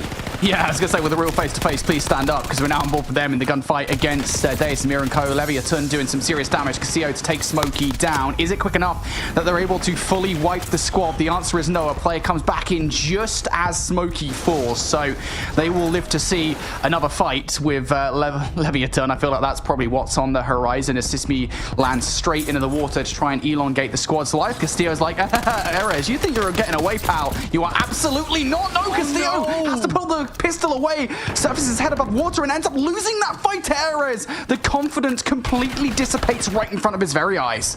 It's absolutely shattered there. I mean, there's a split second where you have to switch your weapons, but I didn't think it would be that impactful for a fight where you get the early damage into Erez, but still the battle between Leviathan and Face-to-Face having quite the elongated tenure throughout living quarters, but still Factory looking to see who's going to be the victor there. Mati, Cacho, Reflames and Kyo alongside another one here as well for Tropical Yoyers, but Mati in the smoke is able to at least stay alive from a couple of those shots. He baits out Reflames for a kill. And that's going to keep Final, at least in form, just sitting outside of this factory, Brody. Yeah, Reflame, I think that was a little bit egregious there. And also, I think someone might have left the window open in his office because those shots left a lot to be desired. That being said, probably couldn't do any better, but that's not the point. Not a gunfight that's going to take King Matty out of position. That would have been a big upset if King Matty and Resolve do end up going down. They're currently facing pressure from two different teams here. Robin isolated. Will have to play their life just a little bit, wait for the rest of the squad to get back in. You can see on the minimap they've got another player anchored far away. So Robin will have a little bit of confidence here to get back involved in the fights and perhaps win some frags for the team. Not going to find any value just yet. Now having to back away here. Yoris run on top as well as Reflame's in front. Still on the hunt for some kills. Here is Robin, and again, it's just not finding any value in this gunfight. Perhaps, though, those shots might draw out Yoris right in front of him. You can smell blood in the water or players in the factory, and he's looking for these gunfights. This is a great game, too, from Yoris on 6 kills already.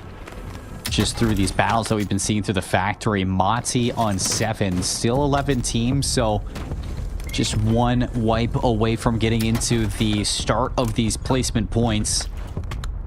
Or extra placement points that we could be talking about through that multiplier.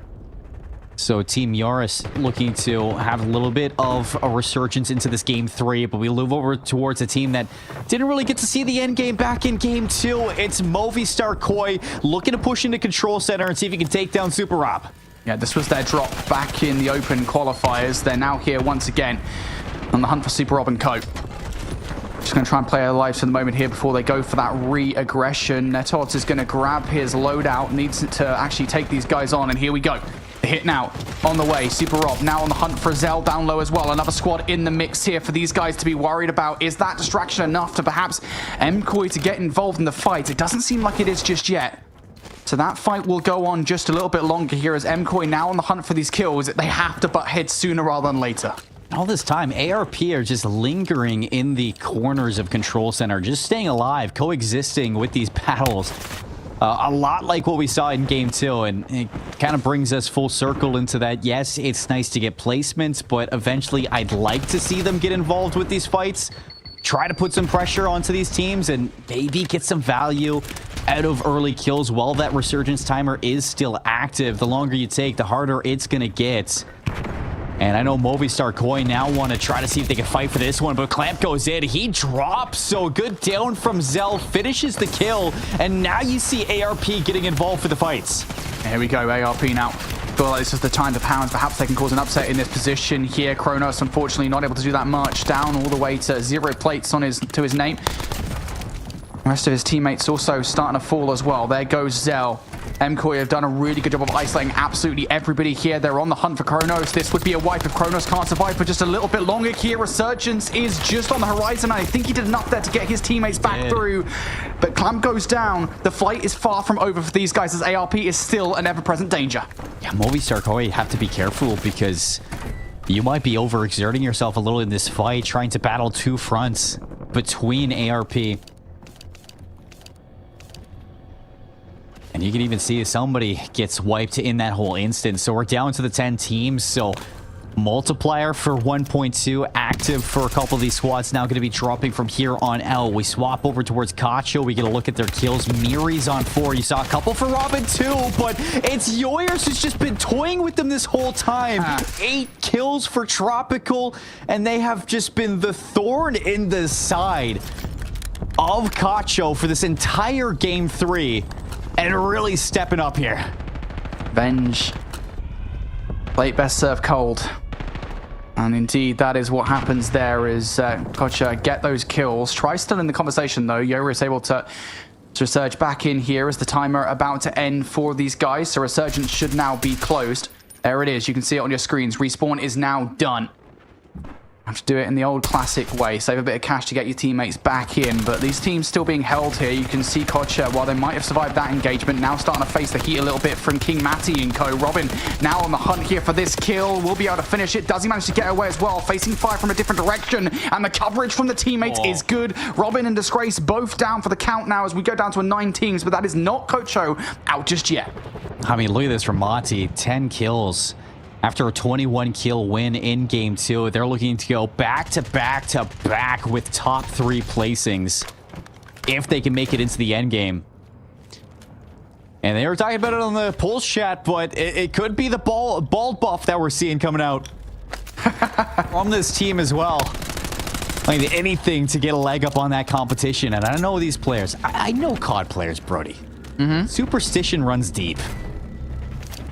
I feel like Whether it's the dad buff, the bald buff, you know, anything really. It's just anything to get you in the right mindset. Yeah, you know what? If I was going to shave my head for any cause, it would probably be to win a game of Call of Duty. Absolutely. Don't blame him whatsoever. Anyway, down to the end of our 4th zone here, folks. Teams now starting to encroach on one another. Try still looking to be a nuisance here in this game. We know Yorius was the player that surely approaching double digits if he hasn't already crossed that threshold. Unfortunately for him, his teammate has now just fallen out of the equation. He's got a good eyes look here. at Super. I was going to say, look at Super Rob and Co. in the water right now, being faced down. The problem for Reflame in this position, he's got a multitude of different players to look at. Yeah, he's peppering all these different players from multiple different angles, but it's not actually resulting in kills. He needs some help from his teammates. Finally, that help is now going to arrive.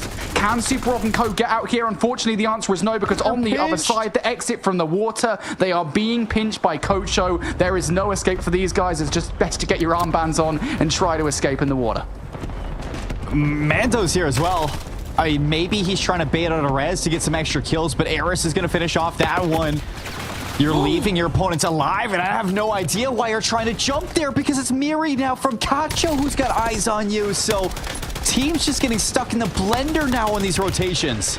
Yeah, what was a benefit to you is now a problem, because Kocho might have been helping you before, but the enemy is apparently not my friend in that situation, as Kocho betrayed them to get the kills. Now on the other side, Matty and Co. looking for more frags. It's Sismi, who have been around this area of the map for the longest period of time. Still not out just yet. Player up top, I believe, is Erez, who takes Castillo out of the play. 5 squads remaining, folks, here. And it should be said that Leviathan are still in the conversation. Amir is going to get Castillo back into the game, but that is not a lot of coverage around this tent. They've also got to be careful about MKOI on the other side. And MKOI are now getting into those fights. Yeah, MKOI looking at Leviathan looking at Mati, and Eris trying to survive on the roof for face-to-face esports, and all that happens. It was Kacho who got reflanked by Reflames on that pinch situation, but finally Eris is going to go down extra. Going to use that PA to take him off the rooftops, and ARP getting caught as well. The rotation's out from Mati, and Amir's on the case. They're looking for these kills. It's a 2 versus 2 here for a moment. ARP are very far removed from this situation. They're going to get in before long. Now the kill's starting to come through there. There's Mazzy out of the play. ARP, I believe, not in anymore. 3 squads remaining. It's 3 top squads as well. Who takes the fight first? Monty looking to go back-to-back. 3 times in a row, we've seen them in the top 3. Leviathan on the resurgence back into the day. Game 2 was great. Game 3, just as good. And Castillo denies Movistar of the top 2 placing at least here.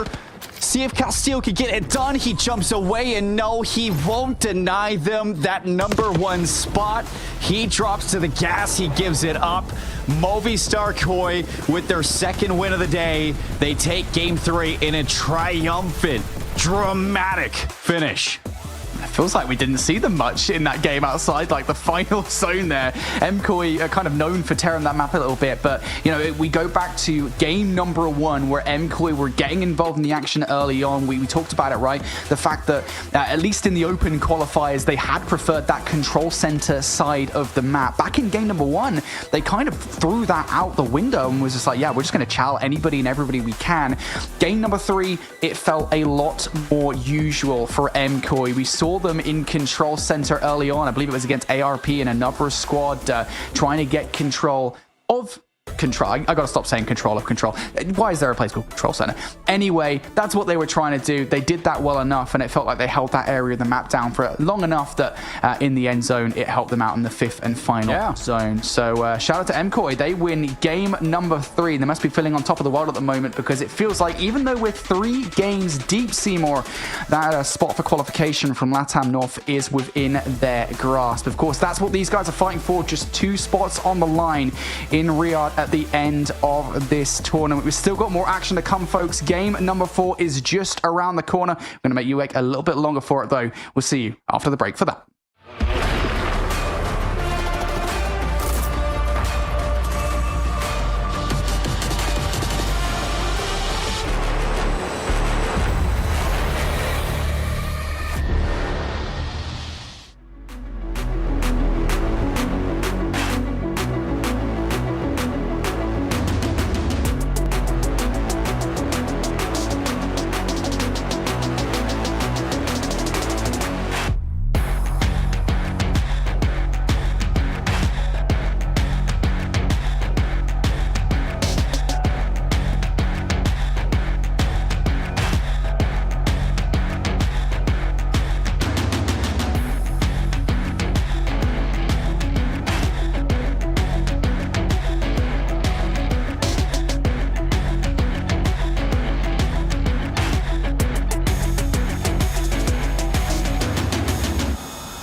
3, 2, 1, go.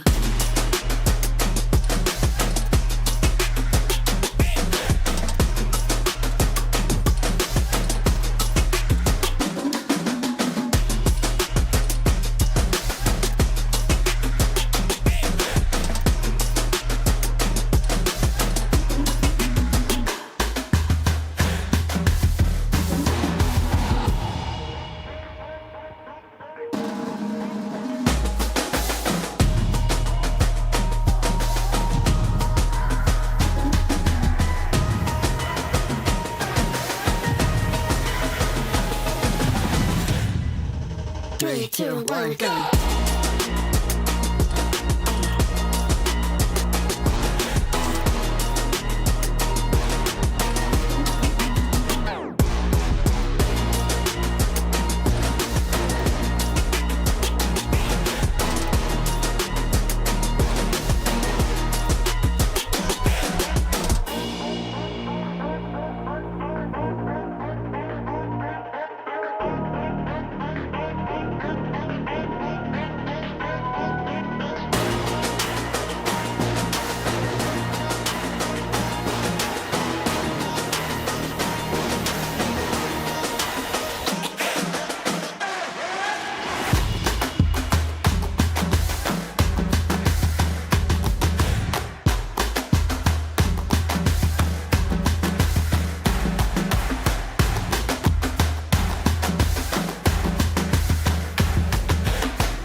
Three, two, one, go.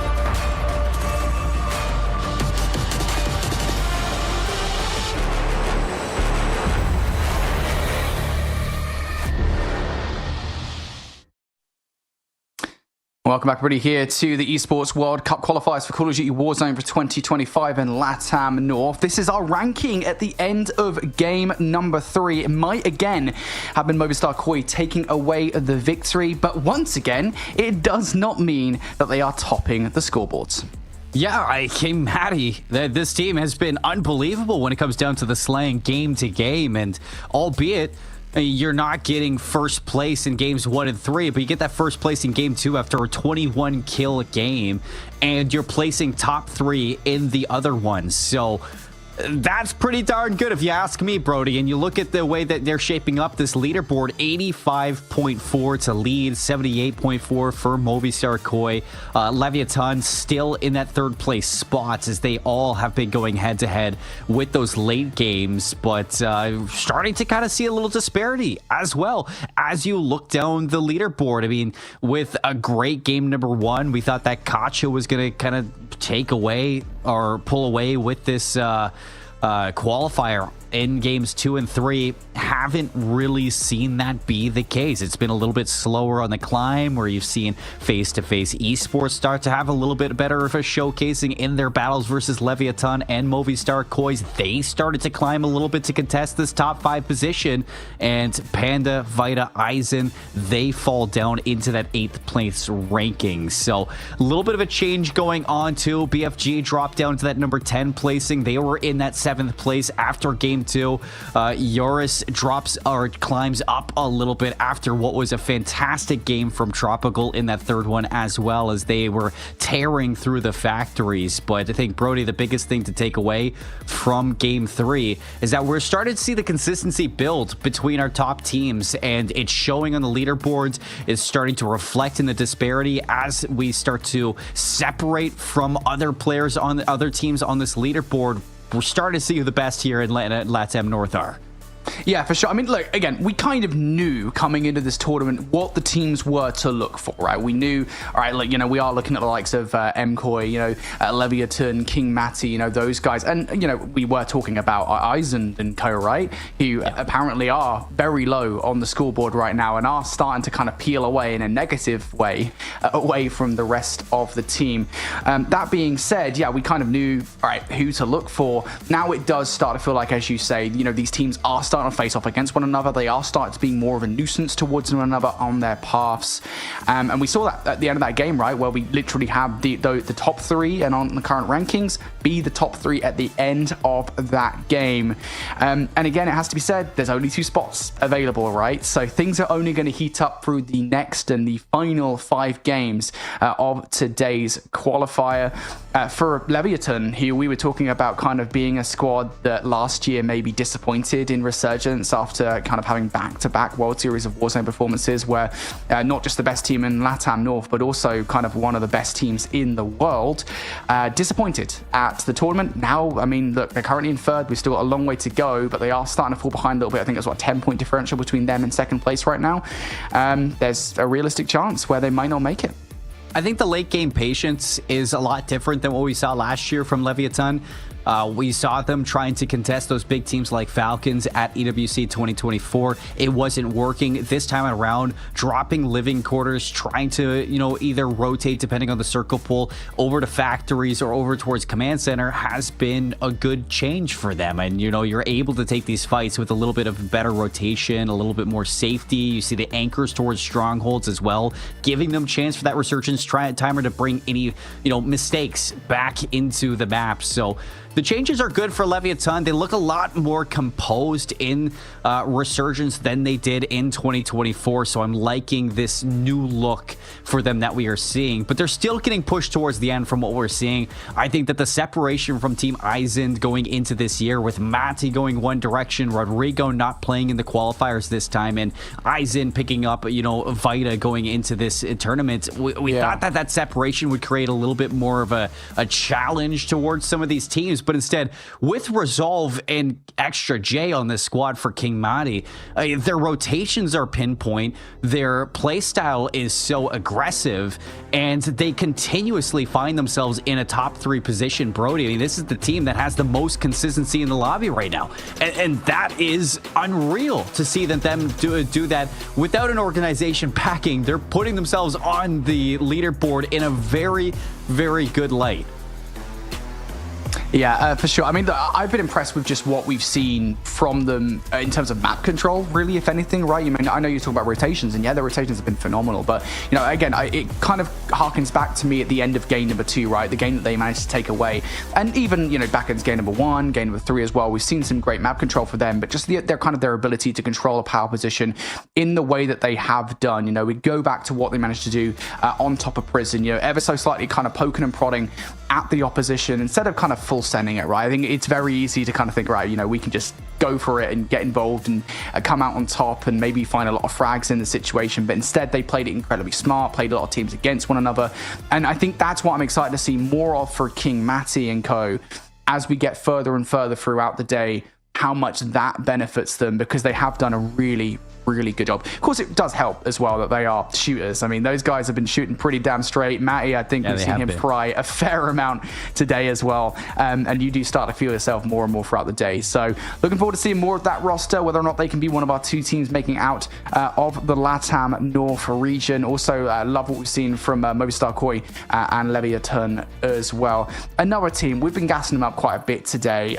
Game number 1 was solid from them. Kocha, or however the pronunciation is, again, I'm really sorry, my pronunciation's terrible. Miri and co. Those guys, I think they really did find their footing in game number 3. Game number 2, you could really see them struggling. They were not having a good game whatsoever. They just did not get that opening drop, and they never recovered from that point onwards. Game number 3, I think business as usual. They got that opening drop, and they looked pretty good. Game 3 was decent coming out from Cacho, I will say. And nothing like Game 1. I think Game 1, they weathered the storm towards the boat. They had the perfect circle pull. They went into factory. They took care of business. Not only that, Robin was having a great game. It's unfortunate the position they found themselves back in Game 3 because that rotation down over towards the water, when you saw that there were a couple teams just pinching in. You saw Mando drop into the water to, I think he was contesting. I thought he was contesting ARP, but it definitely wasn't ARP that was in there. But you saw that Mando jumps into the water to contest that. He gets pinched out by Cacho on one side, caught in a little bit of a firefight between their opponents in the water as well. And you saw that Cacho tried to take their position and wipe those teams, but instead what they didn't realize is while that was going on, the rest of Mando's team, Reflame, rotated all the way to the height, gets in behind them and completely takes them out. It's unfortunate to see after what was a fantastic game number 1 from Cacho for sure, but that's just the way the cookie crumbles sometimes with Warzone, especially Resurgence, is that things can start to snowball really fast. And not to mention is that Factory hasn't really been the cleanest so far in the past 2 games, because you saw that even, Eurus was having a lot better of a game in Factory back in game number 3. You saw Tropical was sitting around, 10, 11 kills. Yeah, it's not the placements really for this team that they're looking for, because they're still stuck in maybe like 12th or 13th place on that leaderboard. But they're giving Cacho a run for their money and really making it hard for them to get a good start to this game right now. And that contention is really going to make you wonder as we head into games 4 to 8 now. Do you maybe change that rotation? Do you stop going towards the boat? For a lot of players, I assume that the answer is going to be no. You want to stay there. You want to make sure you're playing where you're most comfortable, but it's going to be hard if you find yourself falling deeper and deeper down this leaderboard. Well, you see Leviathan, King Mati, and Movistar Koi just continue to rise in the way that they are. Yeah, for sure. I think it's an interesting talking point, right? Because at this stage in the competition, I don't anticipate many teams making massive changes to their routes or to their landing spots. I think, there's a few things you kind of have to consider, right? Especially if you're kind of in that mix of facts where it can be kind of daunting, and things can go awry pretty quickly. But you got to remember again that placement isn't everything. We've seen that for a lot of teams, right? Getting to the later stages of the game, it's nice to have those multipliers, and those multipliers are important, but they're not as important as actually getting these frags in the early game, making sure you're keeping up the pace and getting a lot of kills. And you kind of need to be in a hot spot to do that. And it's kind of why you are seeing a lot of teams dropping Factory right now, because they know, look, there's 4 or 5 other squads around us in the early to mid game. That is a lot of potential kills. Obviously, the Resurgence, the timer is pretty quick at that point in the game as well. So those kills aren't going to dry up anytime soon. So I don't anticipate we're going to see many changes, especially around Factory in the early game right now. I am curious to see for the mid-table teams. I think for Panda and Co specifically, who, again, right now, they're not in a terrible position, right? They're only about 20 points or so behind the qualification area, if you will. But still, I wonder if they start to kind of consider changing their strategy, changing the pace a little bit, because it is very easy to fall behind. Yeah, you've got a lot of Rebirth to play today. 8 games is a lot of Resurgence to be played, but still, you kind of want to be keeping up pace with the rest of the competition. I do wonder if they change tact ever so slightly here as we get into the next game. And I like that change too. I mean, we go from 6 games to 8 games. It just gives that little bit of consistency that you need to have the gas in the tank. Because when we get to Riyadh, I mean, I don't know if you remember the days that we were having last year for EWC 2024, but they were long days. So you really have to test yourself if you have that longevity in you to compete at that pacing for the entirety of not just one day, but multiple days of competition that we're going to be looking at when we do get there. So qualifying is one thing, but making sure that you qualify with consistency is another. That we're seeing that out of King Mati and Co. For all 3 games, making it to the top 3. That's kind of what we're looking for. But I'd say while we're getting ready for this game and trying to figure out what is happening with these players, Brody, I do want to give a good certain shout out over towards Phoenix Arena Gaming, because this is a team that, if not for them, it would be hard to kind of view the LATAM North qualifiers and everything that we've seen for scrims, because they've been constantly on the ball hosting scrims, making sure you're watching the qualifiers, and it's all in Spanish too, so really representing their region. Fantastic. I'm pretty sure that they're watch partying right now too, because really putting the region on the map. And I just got to give them a shout out, because they've been non-stop putting on right now for the region, getting set up for this, and I think that is huge in getting to learn and know these players and their stories going into this one. So I just want to give a big shout out to them. Now, obviously, shout out to those guys. Yeah, it's always important to give kind of a spotlight to their region, right? A lot of people talk about North America, a lot of people talk about Europe, and rightfully so. Those two are the most dominant regions in Warzone. But there are some really talented teams coming out of this region. We saw that earlier on today with another regions, right? So I think just giving spotlights to, I think, the smaller regions, if you will. There's a lot of talent to be had here. You guys have seen that today so far in the qualifiers, and you guys are going to see that a lot more throughout the rest of the qualifiers. Right now, we're just resolving some issues with the games, guys. So we're going to be back after a very short break here. Do not go far, because we do have game number 4 right after this.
What's up, you beautiful people? It's time now for more action from the 2025 Call of Duty Warzone Esports World Cup qualifiers for LATAM North. I gotta find a way to shorten that down, mate. Just there's some qualifiers. We're playing Warzone, we're playing Resurgence, and it's for the LATAM North region. We're currently 3 games deep. Game number 4 is just moments away, I believe. Seymour, we've seen a lot of action today, mate. It's been really fun to see kind of the region forming itself ever so slightly. Again, we had a lot of preconceptions about what we expected from all of these teams, who we expected to come out on top. I think we've been right in who we expected to do well so far. We are starting to see kind of a top 3, top 4 forum. Been really enjoying it, and I think things are only going to get faster as we get throughout the day. Yeah, I think the one outlier has been King Mati, Resolve, and Extra J. We knew that they were going to be up there, but we didn't expect them to be putting as much a fight against Leviathan and Movistar Koi as they are right now, because I mean, even reflecting back to what we saw at the qualifiers to get into what we're seeing right now is that Leviathan, I mean, they were sitting at 360 points or 264 points heading into today, and Koi were sitting at 253. So you look below them, and King Mati were considerably, like, they were there, but they were still a little bit further behind those two organizations. To see them step up into the qualifiers right now and provide the showcasing that they are right now, just climbing the leaderboards again and again, overtaking Miri, overtaking Eisen in the fashion that they are, with just sheer will in dropping 21 kill games, constantly getting into top 2, top 3 placings, and even getting that win in game 2 when they had 21 kills. That has skyrocketed them into a position where they can steal away one of these qualifier spots from, two organizations that we expect to see in EWC, in Riyadh come this Warzone tournament. And for Leviathan, I mean, it's amazing to see Leviathan jump into Warzone and represent, Amir, Castillo, and Zdark after they had AG Global representing them last year. I mean, this is a squad that lives, eats, breathes the Latin American region for esports. And then you add in Movistar Kois as well, who not only are representing, their Spanish region, but they're also representing, Toronto Ultra from the CDL, and, further than that, in Spain as well, from what we saw back in Major 1 for the CDL this year. They have some of the biggest backings in Spanish Call of Duty that we could see. And for King Mati to come steal away this top spot after the first 3 games, I mean, this is putting a lot of pressure on these players to kind of perform at that top level. And that is going to lead into, we know the qualifiers have a different multipliers now. We know you're going to be getting less points. When we get to game 7 and 8, I expect that these are going to be a photo finish. Yeah, for sure. Well, I'll take a more positive spin on it, mate, in saying that I am so happy that this region has such a deep talent pool, right? I mean, look, there's so many teams here that could qualify at this point for the Esports World Cup in Riyadh in August. So we still don't know who it's going to be at this point. We have an idea, but it's no idea at this point. There's a lot of teams. There's a deep talent pool here. I know a lot of people, as we said, we're looking for Leviathan coming into this tournament. They are the team that has been together for the longest, and right now they are sitting in 3rd place, about I think it's 12 points behind second, which is the minimum position for qualifications. We'll see whether they change things ever so slightly here as we get into this game. It doesn't feel like that's going to be the case. Maybe a couple of teams perhaps spread towards Bio's side, but we are seeing MKoi back in their usual spot off the rip here, straight towards Control Center. Yeah, Movistar Koi dropping towards Command Center yet again. Last time we saw them in a 3-way battle for that positioning. But the big talk of the town has been the fight for this boat in particular. And you look at the way that you're playing this, if you're Cacho, you got Disgrace sitting in the water, Robin and Miri trying to take control of the boats, and if somebody goes down, the other one just dips in the water, waits for the resurgence timer to bring your teammate back, and you're at full strength to fight again and again. You know you're going to be contested, so they're just looking to see if they can win these battles. Yeah, it's really important to try and get control of this boat. It feels like it's been the key to success here for Kocho this entire game so far. Now going down, there was a couple of players, and that player inside the water, Disgrace, has to try and play their life. Try on the hunt for that last remaining player, but it is so difficult. The water obfuscates so much, and Disgrace is using the coverage of that water to escape. The resurgence now, timer should be over for the remaining players, and they'll be back in. You can see actually Disgrace on the X-ray. I think that is from Sismi's point of view. Of course, this is another fight that's been going down for the longest point in time. Leviathan has had to contest with Sismi and co around this area of the map for an extremely long time. It has kind of bear fruit for both of these teams in terms of picking up frags for the end game numbers, but still, it has kind of felt like face-to-face has been the roster, if anything, that has managed to get control of this area. And this is the exact way that we saw Falcons playing last year for EWC when they did go on the back-to-back-to-back run that they had for wins. It was the stronghold, anchor, 2 players up into living quarters, hold that position, and there's going to be a lot of traffic moving across you. If you can win those fights for Leviathan, I mean, you are going to be racking up the points for your team. And So far, I mean, you've been contested. You haven't been getting the points that you really thought you were going to get. But even still, you're alive. You're getting in the action. You're putting these lives to as best use as you can possibly try to make it. And you can see that you're just weathering so far through this storm. Looks like the battles towards the boat have settled a little bit. Things starting to slowly move into the factory, and possible fight here for our new kids on the block for this qualifier who got this spot here as we're Insanity, the German, and Lemon just in factory clearing everything out. Well, both Eurus and Cacho fight on the outside. Yeah, it feels like this squad here, Insanity and Co, have kind of dropped early on, but never really found much in anything of success around Factory. Now they're starting to try and take some fights, though. It is going to be a trade as Lemon takes Eurus down. Terra with the immediate trade. Lemon now for yet another frag. Isn't enough to wipe just yet. You've also got Matty knocking at the door as well. That's been a constant nuisance inside Factory. Over by the boat side, looks like it's going to be a reposition coming out from Leviathan here. They no longer want to take Sismi and Co down. They're getting involved with the fight against Kocho. Dark will be successful against one, but on the other side, Miri to take Castillo down. Dark's job is not done yet. All right, this would be a major swing of events if Leviathan can uproot Cacho from this positioning, because I mean, that was their key to success back in game one. You get a ton of kills over towards this boat. You have positioning to move into factory, and there's a lot of foot traffic that you are going to catch in these positions. So if you dominate this, you can see if Leviathan can just stack up these kills and shut down Cacho yet again from finding form inside of game number 4. You can see a couple notable names in the feed. Movistar, Koi, taking some battles against ARP. They're over towards Command Center still, but for Leviathan, they're on the prowl. Oh, Amir getting involved. I think buying off more than he can chew in that situation. Castillo also involved in that as well. Fortunately enough, there will be an anchor in position, so that's not going to be the end of the game for Leviathan. Far from it, but I think, you know, their grand master plan in that situation might even have been kind of unsettle King Matty and Co, considering they are top dogs at this point in time. They know their rotation to have it down to a T, but King Matty and Co are also out of there at this point. Nonetheless, big gunfights here for the underdogs, who have been relatively quiet, very much living up to their name so far today here. The LATAM North qualifiers haven't really had much to say.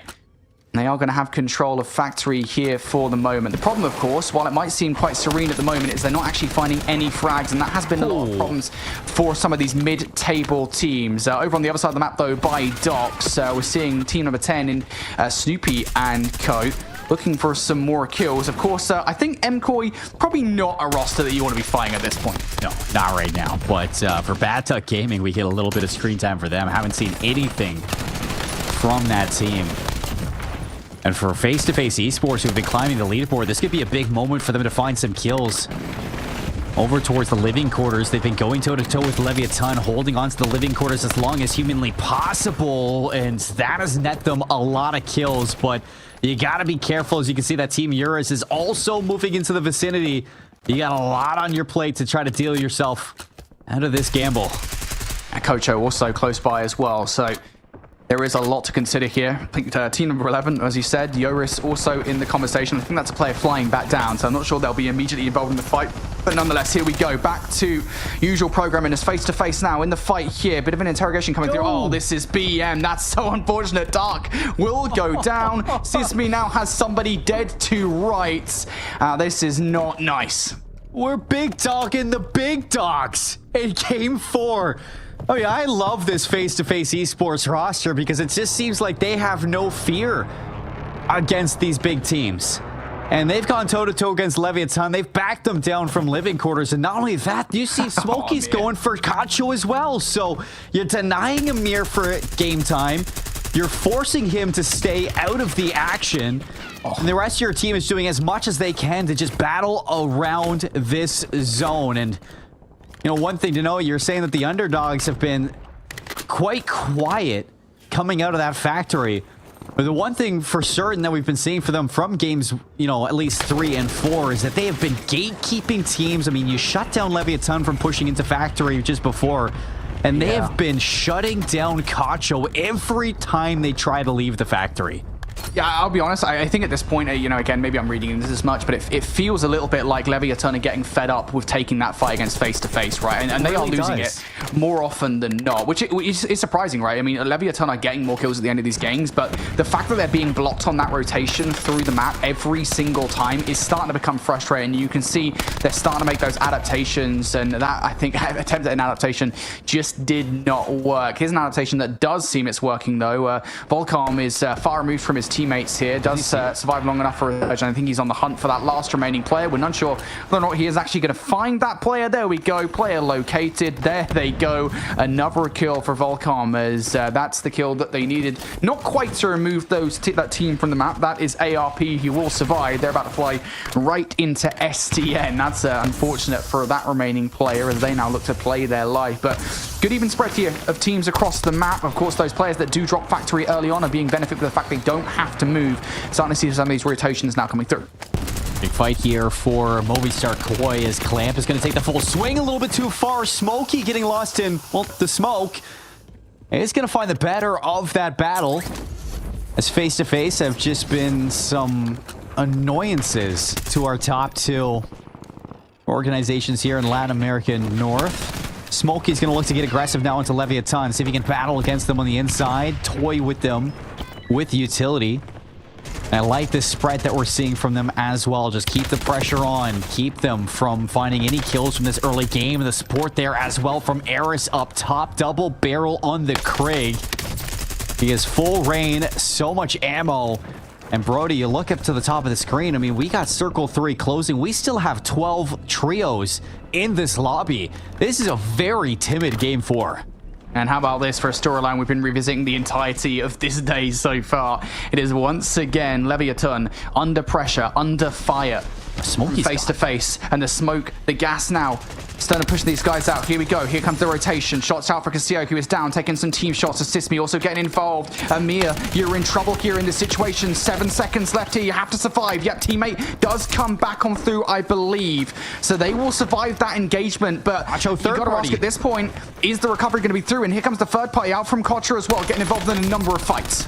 So much focus on the Leviathan that you let Cacho walk up onto you. And that could be the undoing now for face-to-face esports here in game 4.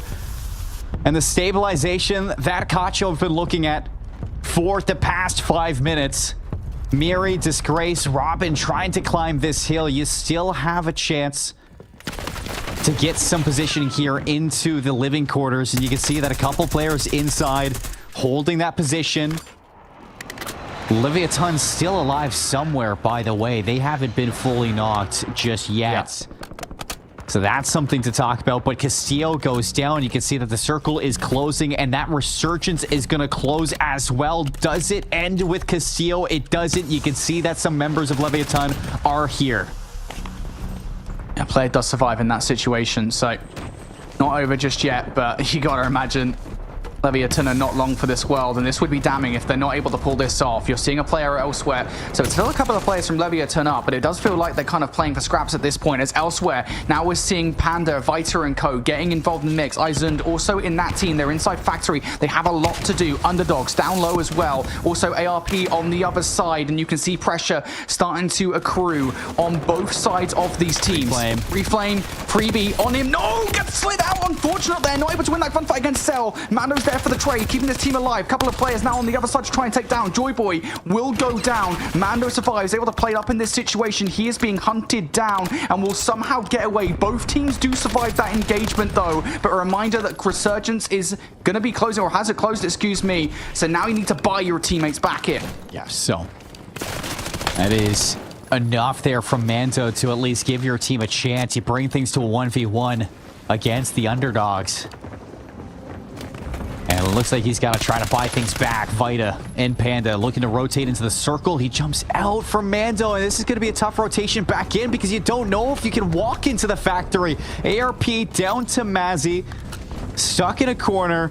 Here comes Izund to reclaim the factory from the corpses of these players, but you're climbing the rocks, you're climbing the mountains, we're heading into the headquarters, and this is a densely populated area. You see Movistar Kois, they have great positioning. King Mati has the opposite. You do see BFG in a building here, and Panda's going to look to try to take them down, but as they drop, it should be the elimination there for that trio. Vita has to stay alive. Able to get some kills here on the outside of the gas as well. There goes Mazzy. There goes that entire team, I believe. That should be them done and dusted. Vita's being held off, though. That Thermite's going to prevent him from actually moving forward, and he's stuck between two different teams here in this situation. He's going to have to hope that these guys face off against one another. Straight towards the buy goes Osiris. As BGG managed to get something off that buy. Gas now starting to push these guys towards one another again. King Matty is the biggest issue for all these guys, and instead now you can see BFG just instead of going for these guys, yeah, rotating away towards the prison. They do not want to fight Matty. Matty now going to have to fight Vita instead. And Aldo's got the rooftop too. So he's catching a couple of these players, rotating away from these buildings. King Mati whittled down to just one. And BFG, I mean, not in the greatest position, but you have something to work with now with that rooftop. But Telpa and OP Cyrus both going down to the buggy of SimSwiss. And he's got the low ground. Extra Dre, Mati trying to rotate out. They do get the position inside the gas. Smokey on the opposite side. He finds a knock, but Aldo goes down, and we're in top 3. Massey just doesn't have the positioning, though, in this situation. Neither does Extra J. This should be an easy peasy lemon squeezy victory for MCoy. How about that? The 3-peat for the squad. 4 games played. They've taken 3 of them. Oh, yeah, that is unbelievable, too. You have so many teams in that final circle positioning. You're holding the second floor. You have Aldo on your roof. King Mati trying to fight for position inside the circle. They're rotating through the openings and stuck between both players on BFG. Not to mention you had face-to-face esports still sitting just outside the building and on the other side of the barriers. Nowhere to go. Still, you see King Mati make it into the top 3. Face-to-face esports were there as well, so you're going to be getting some good multipliers. But it's Movistar Koi to walk away with their 3rd win of the day out of 4 games played, Brody. This is a team sitting in 2nd place. They haven't been able to climb into that 1st place spot, but surely this is the one that gets them over the hump. And you know what, to be honest with you, even if they kind of had, got the kills in that game, I mean, like, King Mati has been kind of on top of the world right now. They've been getting a lot of kills. It doesn't really matter too much because it really does feel like these rosters are cementing themselves in the number 1 and number 2 position. Whether or not they're number 1, whether or not they're number 2 at this point, it doesn't really matter in the grand scheme of things because you just need to get 2nd to qualify out of LATAM North here with these qualifiers. But yeah, I mean, they've been so consistent at winning these closing games. The only one they didn't win was the one where King Mati came out on top, right? So it definitely does feel like, though, that was a kind of high kill game. One thing I will say is Movistar Koi have been really, really good at getting themselves into end game positions. You know, again, you kind of felt it going into, what was it, the 5th zone there, where they did have control of headquarters. They stayed there for basically the entirety of the time, and that ultimately is the thing that benefited them. Man, Brody, I don't know what to say other than I have been loving these games so far. The whole battle that's going on between Living Quarters out of face-to-face esports and Leviathan, that is one that is probably the biggest surprise that I've been not really expecting, but really welcoming into this game because it's the true trial in trying to contest this position where all last year they struggled at dominating the spot. They weren't able to get control of these areas and they were continuously forced out of their drop spots. It's happening to them again. And in their spoils, you're starting to see some other teams rise. You get a better game 4 out of Team Aizen. You get a better game out of face-to-face esports. You still see King Mati into that top 2 placing, so they're going to be getting that position as well. But with that number 3 spot from Leviathan falling a little bit further, it makes you wonder who's going to climb into that position because that is their 2nd game that has left you with a couple of question marks. Yeah, look, we were talking about potential changes in the strategy here. I feel like there might be one on the horizon here for Leviathan because they are not winning these fights against face-to-face. And, they might be having more success than face-to-face in the grand scheme of things. But right now, you're just talking purely about a gunfight, a positioning fight that is important for success later on in these games. Leviathan are losing it. So they need to change something. We saw them very briefly do it in that game. We'll see what they can do it more consistently, change their tact here because we are halfway through today's games, folks. We just have 4 more games of Resurgence to go before sending 2 teams to Riyadh. Who are those teams? 2 teams going to be? We'll find out very soon. We've got game number 5 come out after this break.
We are officially halfway through our games here for the LATAM North qualifiers and the Esports World Cup Call of Duty Warzone 2025 tournament. Of course, only 2 spots available. Is it any clearer, though, at this point, who those 2 spots are going to be? Movistar Koi have won 3 of the 4 games available, which is absolutely mind-blowing. But has that done anything to the overall rankings? Well, let's find out. Let's bring those overall rankings up. We have no idea what these rankings are. Surely Movistar Koi are on top, and oh my goodness, no, they are not. They are still Seymour sat in 2nd place. Really? 1 measly point. Not even. This is absolutely insane between the two. I mean, you win 3 out of the 4 games, but it's just what we kind of talked about after watching the MENA region and watching some of the games that we've been seeing, is that with these multipliers, that 1st place spot is only as good as the kills that you're getting. And for King Mati and co, they have been frying. And not to mention, I mean, they're still averaging top 3 placements across the 4 games that we are seeing. So they're right there alongside you, giving you a run for your money, getting a couple more kills and getting all the value that they can hope for between it. But for a number 3 team, it stays with Leviathan, Brody, as it's not the greatest game 4 that we saw. They get gate kept by face-to-face esports, but they're still maintaining that position. And with what we've been seeing, 30-point games for 25-point games from the teams that have been winning. Just 1 good game from Leviathan, and they still can be competing so far. It is not done for them just yet. It does feel like that right now something has to change, though, for Leviathan, because right now it feels like they're kind of learning the definition of insanity, right? They are continually hitting face-to-face over by living quarters and losing that fight the majority of the time. Now, we did see a very brief blip, I think it was, from them, where they did choose to reposition towards the factory boat, and it didn't work, right? I mean, they died almost immediately. I think it was to ARP, I want to say, inside factory. Now, they did manage to recover from that. They played the game again. They went straight back towards stronghold side for that recovery position, but that only landed them in more hot water, quite literally, because they couldn't get out of said position. They were once again being held by face-to-face. It does feel like right now Leviathan are just in this position where it's just like, what do we do? Because we're not winning these gunfights against face-to-face. We are constantly being held in them, and it's kind of a twofold issue, right? Because not only are you losing these fights and you're not really finding any value early on, you're not being able to kind of get yourself a lot of loot, a lot of kill streaks to work with, you're not really finding a lot of utility, but also it's preventing you from getting early game kills. Like, you're not just not getting to the late game, you're also not getting any kills early on, apart from the ones that you're taking against face-to-face. And so this is that point. We're going to come back to a conversation we had earlier on, where it's just like, do we start to see some changes in the strategy? Do we start to see Leviathan having something, all right, look, we plan for this. If our stronghold drop isn't working, if our living quarters drop isn't working, we're going to go land at buy. We're going to try and get some kills over there in that direction. We're going to go over towards dock to see if there's anything to be found over there. Honestly, I would go as far to say, I think Leviathan need to do that now. Like, you can no longer just settle for continue doing the same thing over and over again, because that gap between them and Movistar Koi is now starting to be a massive one that doesn't feel insurmountable per se, but we are in this latter half of the tournament, Seymour, like, it could be very quickly. Yeah, 4 games to figure out if you're going to Riyadh, Saudi Arabia, or if you're going to fall a little bit short for all of these teams. You look at who's behind them as well, with, Miri's team, Cacho sitting in that 4th place spot, and face-to-face esports sitting in the 5th place spot. I mean, those are the 2 teams that have been contesting this Leviathan team. It is so close. You see Panda, Vita, Aizen, they also climb into that number 6 spot as well, so a little bit of a better game, and they've been able to turn things around. But you can still see that if you want to get into top 2, you have to match what Movistar Koi and King Mati are bringing, and that is non-stop top 3 placements minimum, with kills to go alongside it. So you look to where what's going down, and yes, it's right to talk about those drop spots. It hasn't been the best for Leviathan, but I feel like it also kind of goes into the urgency to find these kills. You never really see a situation where these teams have been able to set up in a position where they have control of the space around around them. And I don't know if that just goes to the point of maybe Strongholds isn't giving you that anchor point that you really hoped it would. Not a lot of people are going there. So as soon as you lose those fights in living quarters or headquarters and you have to back into the Strongholds, you have to fight to get back up that hill. You're fighting an uphill battle at that point. So there are definitely some talking points that you need to go through at the halfway point of this qualifier if you want to make it into that top 2 finish to go to Riyadh. And it is a big deal right now for a lot of these players, especially, you know, for Leviathan, where we put so much focus on them, is because they were there last year. It was not the performance that they really wanted to showcase. You look to have a whole year to rebuild as a team. You come back in, and have we really seen those issues get solved, Brody? Because we're seeing a lot of the same things that we saw last year happen to them. Yeah, I don't know, dude. I mean, like, it is crazy to me because, you know, the conversation point with Leviathan was, you know, look, they didn't do that well on Resurgence last year. They were being held by Falcons last year, I believe it was, that were being a constant nuisance to them when they were AG Global. So, you know, it does feel like history repeating itself ever so slightly. But at this point, you do have an opportunity to change history. You have an opportunity to go in a different direction, try a different drop, you know, change strategy somewhat. You can keep on doing what you're doing and maybe it'll work out, yeah, but like, I don't know, dude, it does feel like that face-to-face are being a proper nuisance right now. And even if it might not be so successful for face-to-face, right, we're not really talking about them being kind of a team that is actively doing anything in terms of, hey, they are fighting for qualification in any real way against King Mati and Movistar Koi. Still, you know, it is frustrating, I think, if you are Leviathan, that you just kind of have to deal with this right now. So we'll see whether or not they change. You even think about the rotations that you have, because you rotate to Factory, then you're dealing with Team Eurus and right. Underdogs. And they tried that as well. Been gatekeeping over towards that position. You rotate to Control Center, and then you got Movistar Koi and ARP, who have been locking down that side of the map. And it really does feel like there's a line of scrimmage drawn between Prison and everybody staying on the south side of this map. Nobody really fighting towards, you know, bioweapons and chemical engineering. We haven't really seen. Yeah, we haven't seen action on that side of the map whatsoever. We've seen a little bit of Prison. We've seen a little bit of Docks. Maybe a small little bit of Industry.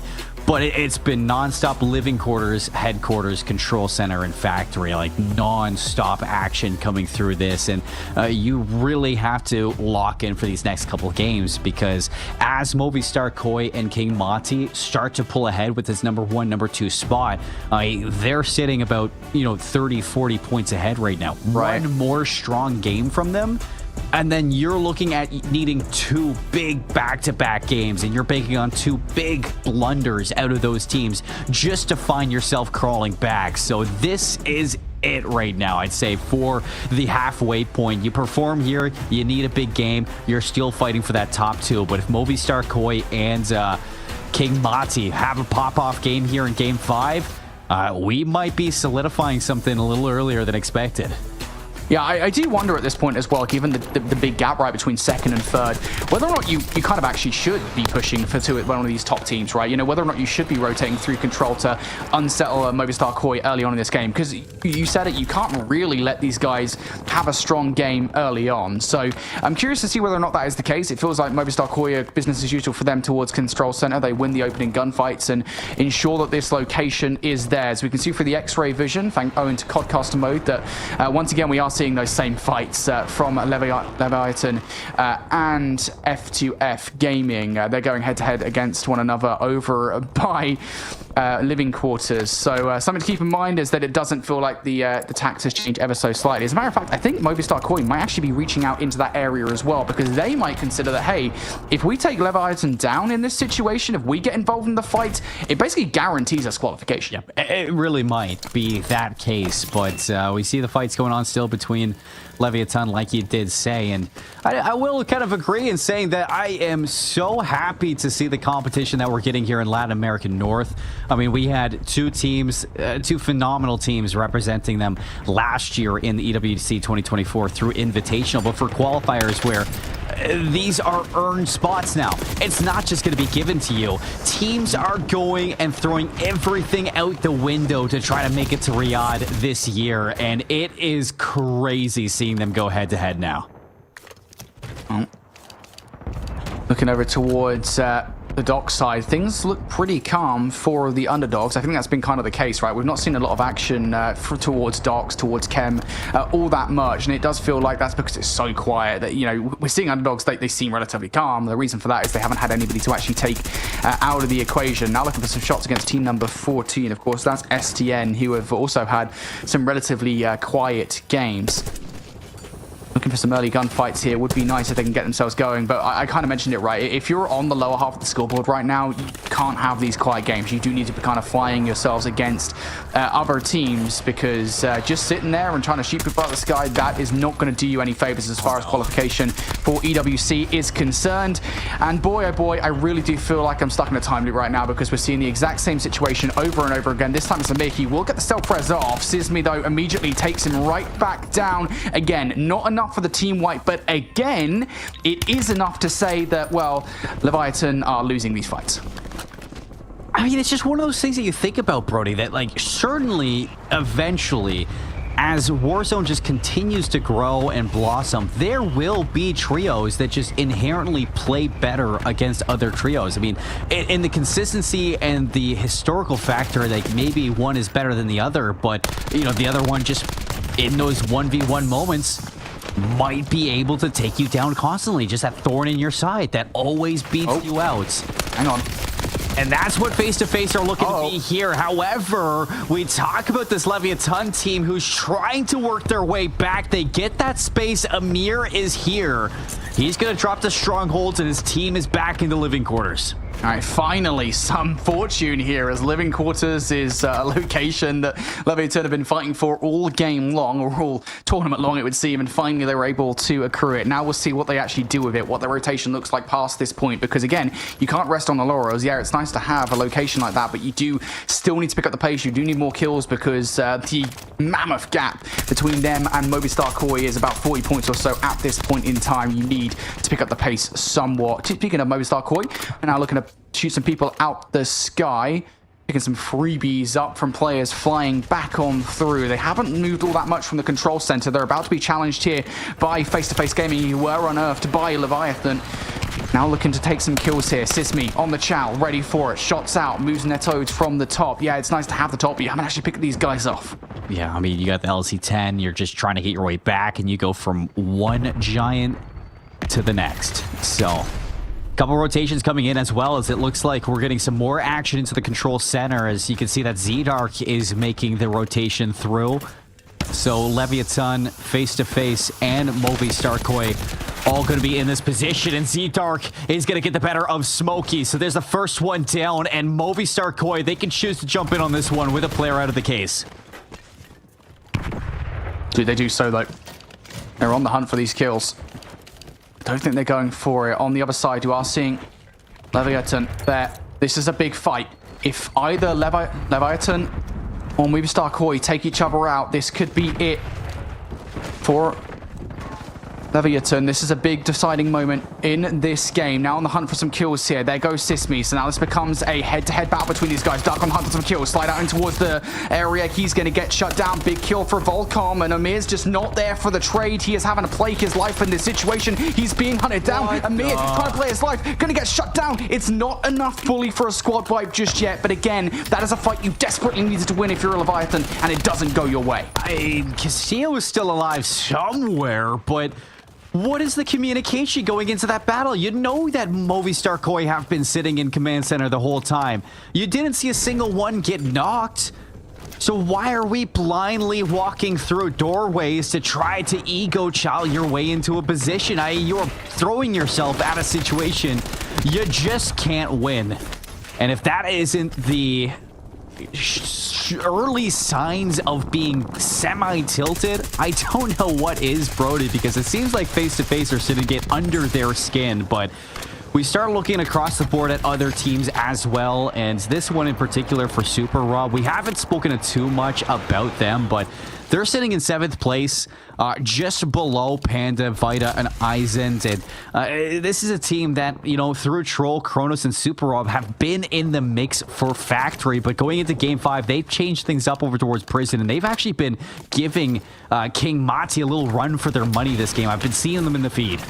Yeah, it kind of makes sense, right? Because we've seen the rotation of King Marty and co, where they do start over by factory side and do rotate through prison. So to kind of have another team to contest with along that route, I think is going to be a frustration for them. Speaking of another team there, you can see Mirai and co, who we didn't really see much of their early game this time around, but they seem to have get into it. Now looking over towards prison, though. Big kill. Actually, Super Rob going to get shut down. Surely not from Troll G. Good trade, as that is the German going down. It isn't enough, I believe, for the squad wipe just there and then, but still, we are now into that second multiplayer of the game. Up to, I believe it is a 1.4 we go right now as we get to the final, or 1.2, excuse me, in this game as we get down to the final 10 teams. Third zone just 50 seconds away from closing, and that's when the resurgence disappears. Oh, unlucky, but I think we're back. I thought we were back for a second. I mean, I just got to talk about that thing that we just saw from the German, because whether it was intentional or whether it was unintentional, the fact that we saw him, you know, toss a Semtex into the mix to separate those two in the fights, I mean, that was a big individual play. He almost put them on the back of a milk carton, and they were almost missing from that scenario. But they get it done. They live through the prison, and we get a look over towards Aizen, Vita, and Panda. They're over towards the docks. A couple kills from Panda. So Aizen there too was able to take some of the ARP players down. But is this where you want to be? This is where we saw Movistar Koi go down earlier on, and Vita's got 10 kills. I knew he was going to be frying today. Yeah, I think the biggest issue, I think, for Vita and co, right, is that they haven't had much fruit to bear, right, over by that side of the map. I was wondering what their landing zone looks like. They have to be landing docks bio side, and I just don't think they're finding many frags on the route in towards prison. So it's kind of unfortunate at this point in the game. Do you change things when you are relatively safe and you are getting into the late game? Well, that's going to be something they're going to have to consider, even though they do seem to have found some value in this game. But looking over towards Cacho, though, this seems to be a bit of a different rotation out of them as well. Generally speaking, they're looking through factory side. Now they've found themselves in headquarters, taking some long-range fights against MKoi. Not going to bear any fruit. Over towards the other side of the map, Kronos up top, trying to provide some cover fire for the rest of the team. Perhaps a little bit of information for the player that is right in front of him. Would be nice if they could hold on to that position for later in this game, because it feels like this might be going towards prison as we get into the fourth zone, and that's exactly what happens. 9 kills for Troll. You see that Super Rob is needing a redeploy. Reflame on 5, so some good points here for the underdogs as well. And he's been slowly in and around that 7th, 8th place spot, bobbing up and down the leaderboard. So big game here would be massive for them. Same thing goes for Team Super Rob, where we did see that Troll was on those 9 kills. And we also got, I mean, you were talking about the rotation coming in from the likes of Cacho, Miri's team.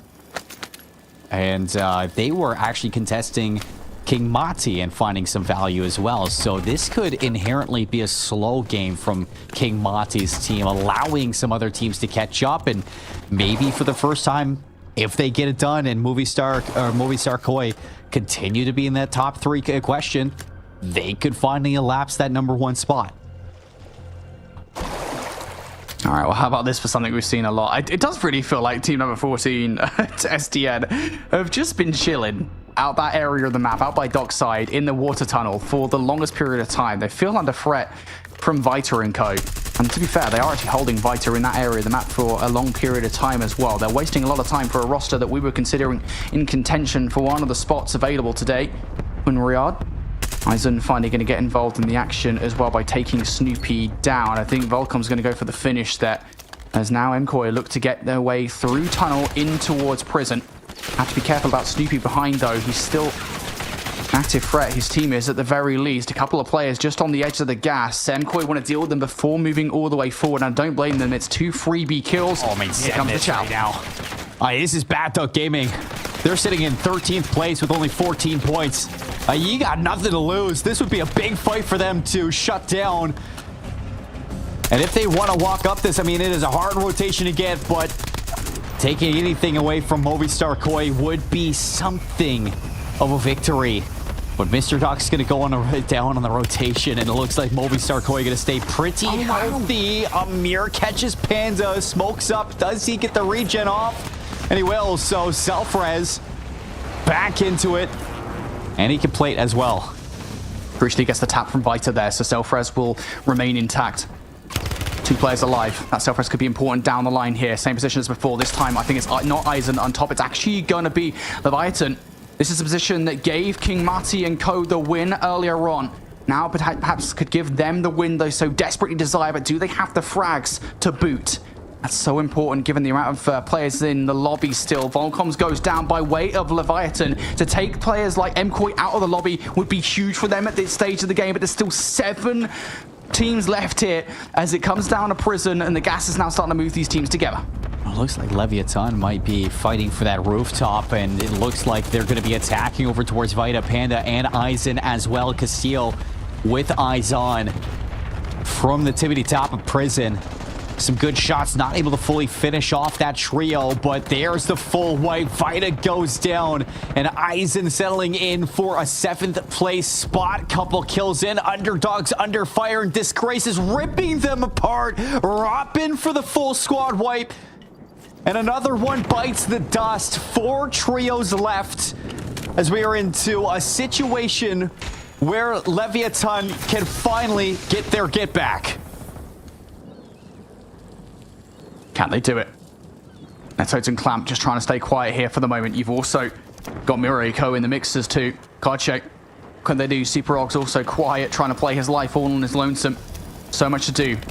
Precision airstrike down from the heavens. That's going to be a nuisance as Super Og Chow's up top here. He gets shut down. I don't think the precision airstrike does actually anything to those guys. So still on top of the Prison will be Leviathan here. And now find themselves the last 3 squads of Leviathan in that top position. A little bit of deployable cover. Cacho just looking for any way to coexist inside as long as possible. They're gonna have to go down the showers. Here's Movistar Koi getting pressured from up top. Robin finds an angle, and that odds is down. Clamp, last one standing for the team to get their lowest placing so far in these qualifiers, and Cacho are looking to rip this one away. Castillo finds the kill against Robin. Castillo finds another kill against Disgrace as well. Absolutely rips the last player. And that is going to be the victory there for Leviathan that they so desperately needed. We'll see it from his POV. Goodness gracious me, the shots on this final kill. Absolutely insane. You just thought that Koche were going to get it done, Seymour, and get the rug pulled out from under them at the very last moment.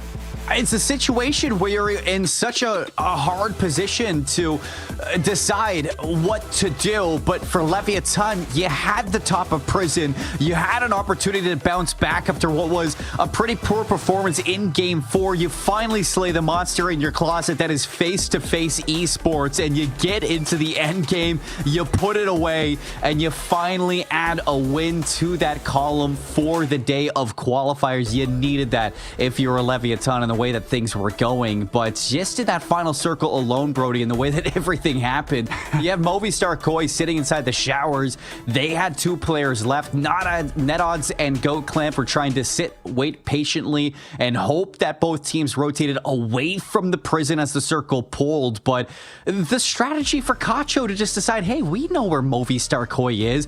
Why don't we guarantee ourselves a chance to deny them another win on the day and give Leviathan the win? I'm sure that that's not exactly the conversation that they had. Probably not. But it's what happens. You go for the full send to showers. You know you're not going to win that game, so you pull them down with you.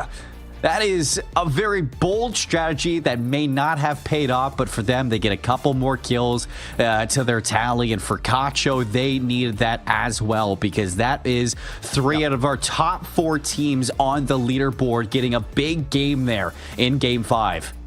Yeah, every little bit of placement makes a difference there in those moments, right? You talk about the fact that, again, you are going up against 2 squads. If you're Kocho, right, you know that Leviathan's another roster you got to be worried about, and you certainly know that Movistar Koi is one of the rosters that is currently vying for a top 2 spot qualification for Riyadh at the end of the day. You do, again, have to kind of throw caution to the wind. At this point in the tournament, there's no point trying to play slow and cautious, and ultimately you have to feel that Disgrace there towards the closing moments of the game did get kind of unlucky. They had the power position inside, and they just got ripped off a heady.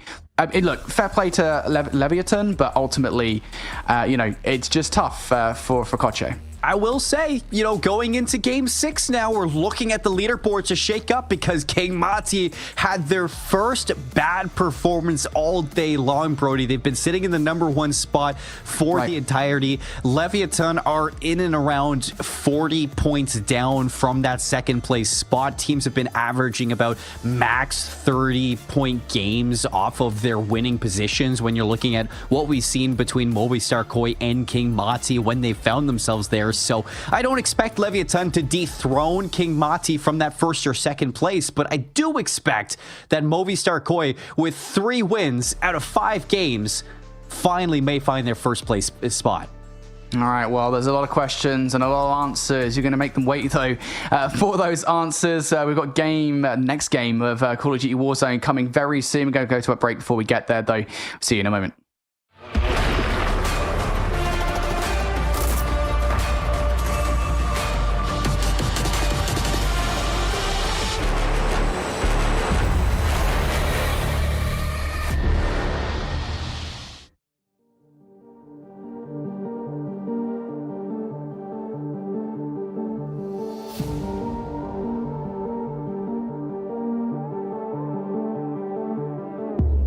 Come into my world if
Welcome back, one all here to the 2025 Esports World Cup qualifiers in LATAM North for Warzone. And we're looking at our rankings at the end of game number 5 as we're setting up game number 6. And a big victory for Leviathan there in that game, and also a massive jump in points, Simon.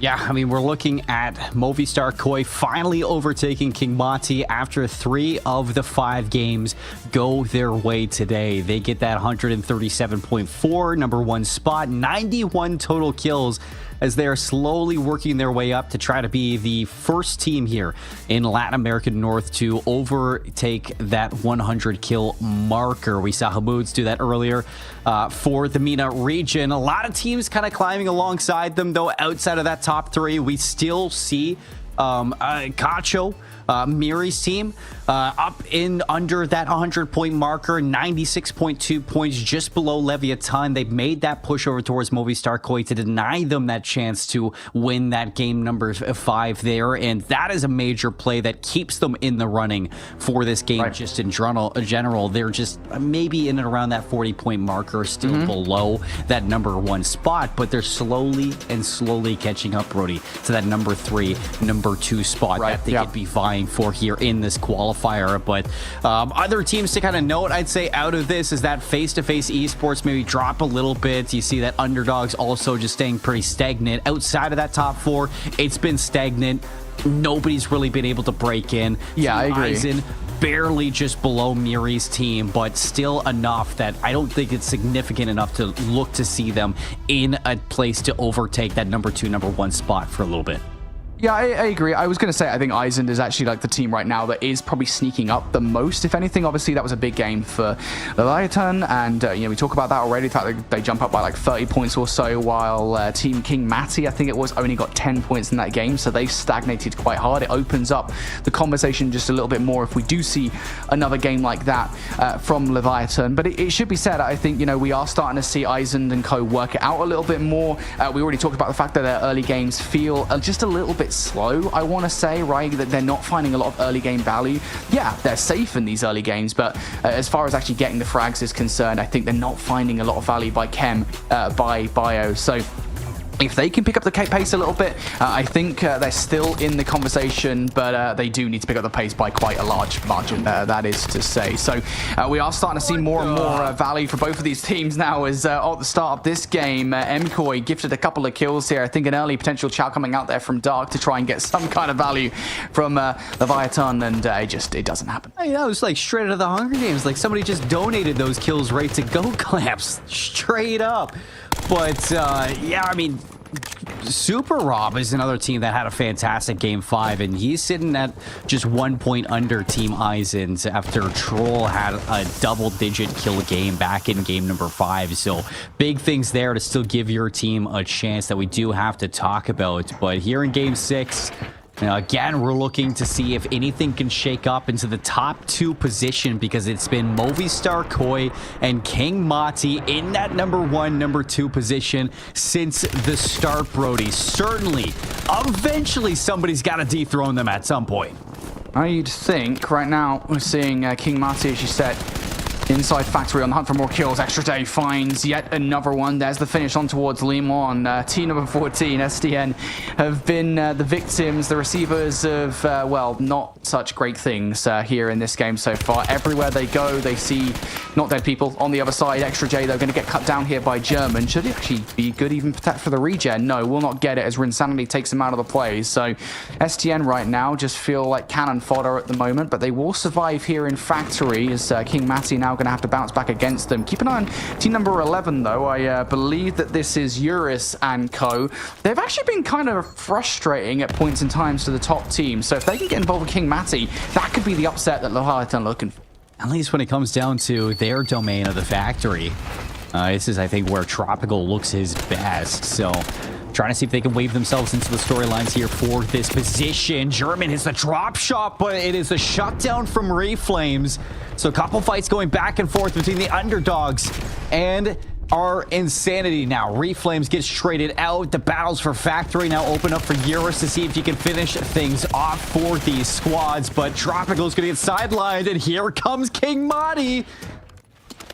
He talks about them being a nuisance. It feels like the nuisance has been well and truly stamped out. That is a squad wipe, by the way. So, Yoris, I think the hopes and dreams of them qualifying here for EWC is starting to pull away from them. Now on trades on the other side, though. Coach A looking for the kills against Extra J and Co. There will just be trades for the moment. A couple of players still up for both of the squads. And Matty now on the hunt for some more kills in and around Factory as well, as STN still over here. Now also starting to look towards underdogs in the mix as well. We talked about Factory being kind of a spawn kill situation for this squad. Matty and Co. once again doing the exact same thing. They get the kills, they get the hell out of dodge, and they move straight towards that top side. I gotta say, they came right into that like a bulldozer, Brody.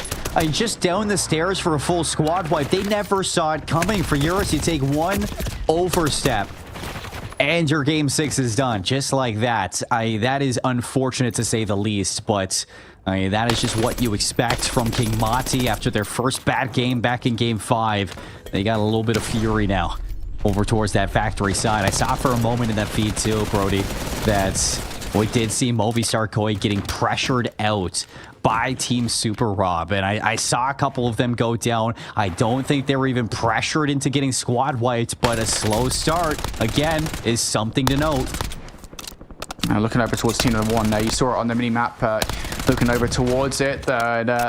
Leviathan were actually moving out away from their opposition. Now it's time to go back to their old flame, and Sismi will actually take down Dark in this situation. Castillo needs to play his life. Emir is up, so it's not like a desperate situation, but if Castillo can actually get some frags out of this, it would be nice. The shot's not crispy whatsoever. The self-res is not going to get off in a month for Sunday, so Sismi takes him down. Now again, I said it, Emir had already hit the regain there in that situation, so not all is lost, but it does really feel like they're once again battling their old demons. And we talk about last game where, you know, those guys at Leviathan, they managed to get past them in the early game and then worked out from there on out.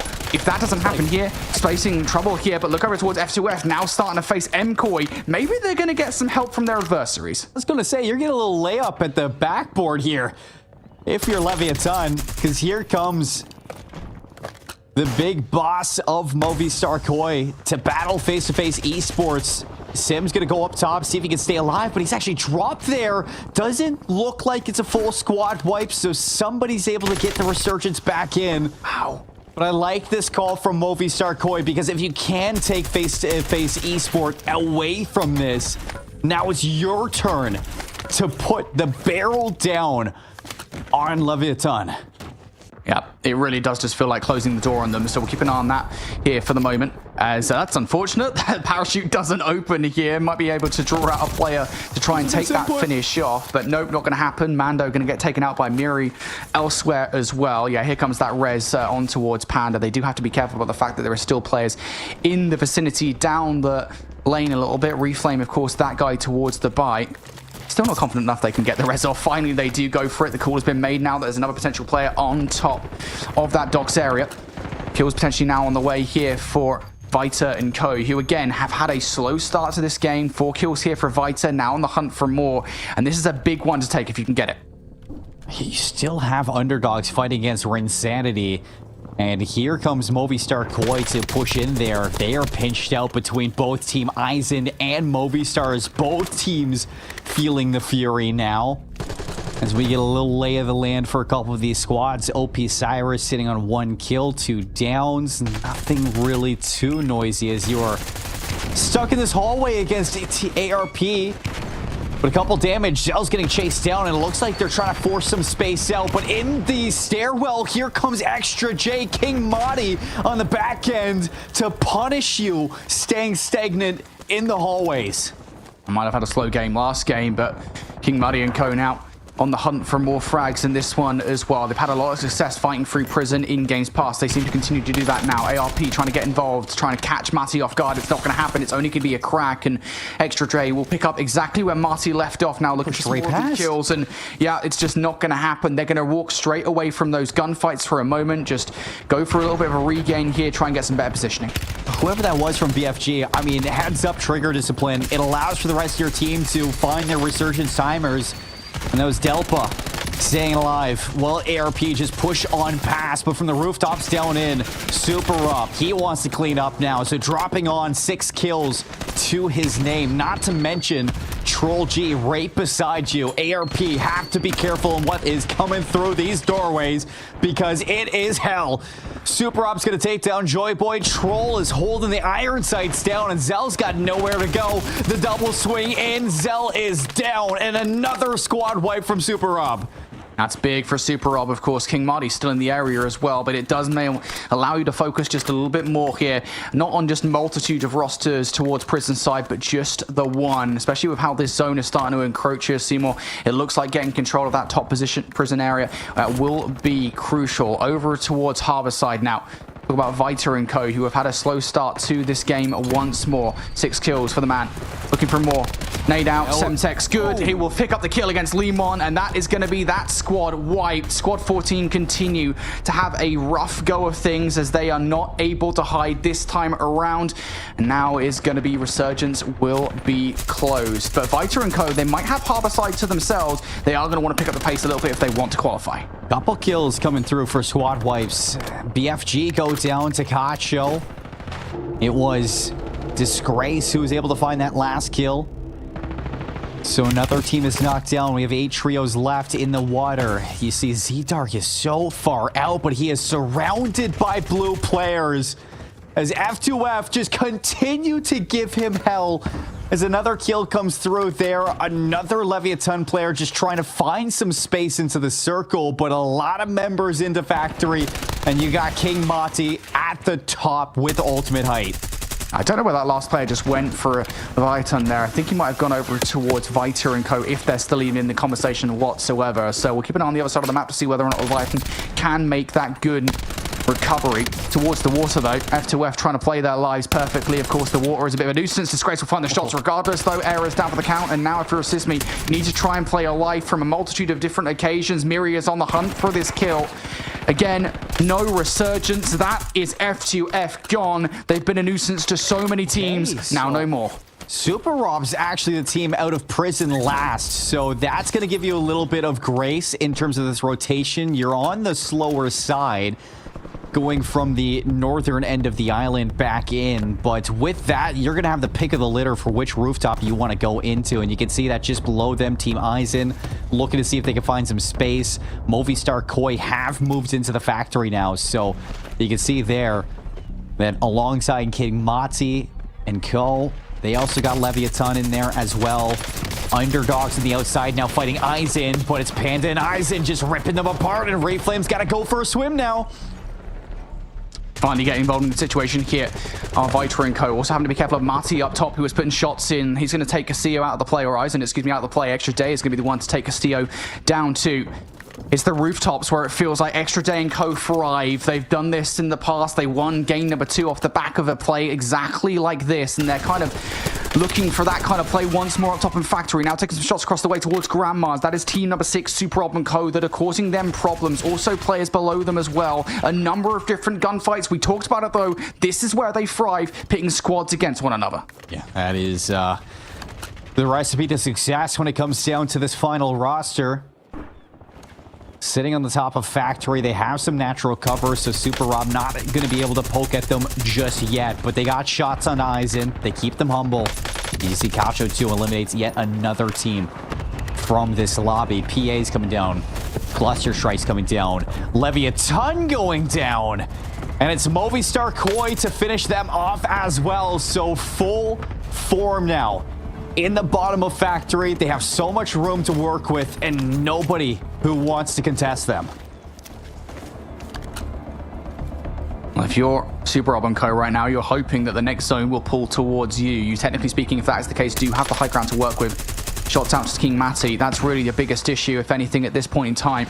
MCoy still down low as well. Vita and co in position. This is a big game for them to try and keep themselves in the conversation for qualification, and they're going to go straight for Koche here. It's a big set of gunfights if they can get it done. Nice position down low as well. Robin trying to desperately play his life as Mirror and Disgrace already out of the conversation. That's huge. There is the kill coming out from Vita, now just down to 4. Nobody goes down, so you're still in full 3 players up for Team Eisen. Just sitting below Miri. Could this be a time to move into the top 4 situation? But Movistar Koi track you down. And it's Eisen left alone. in a 1v3 situation. Troll G is going to get picked up as King Mati wants to take the ultimate height away from Super Rob. There's the wipe, and we're into top 3. And of course, it's Movistar Koi and King Mati in the position to find a win again. Yeah, he comes down.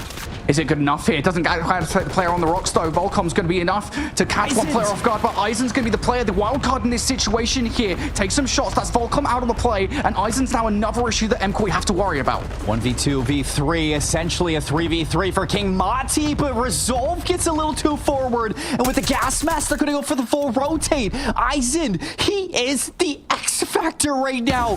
This guy is unbreakable.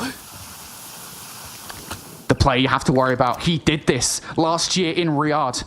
All on his lonesome, managed to win a game for his squad. Now, it's inarguably more important for qualification for Riyadh to keep your team in the conversation. Winning this game would net you that 1.6 times multiplier.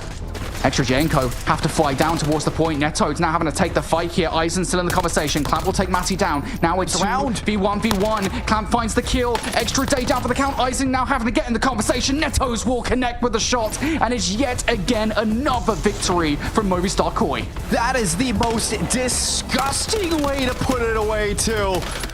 I mean, what a play coming out from Movistar Koi to post up in the corner. Go Clamp going for the Hail Mary rotation out from the side door into the gas. Finds an angle onto Mati.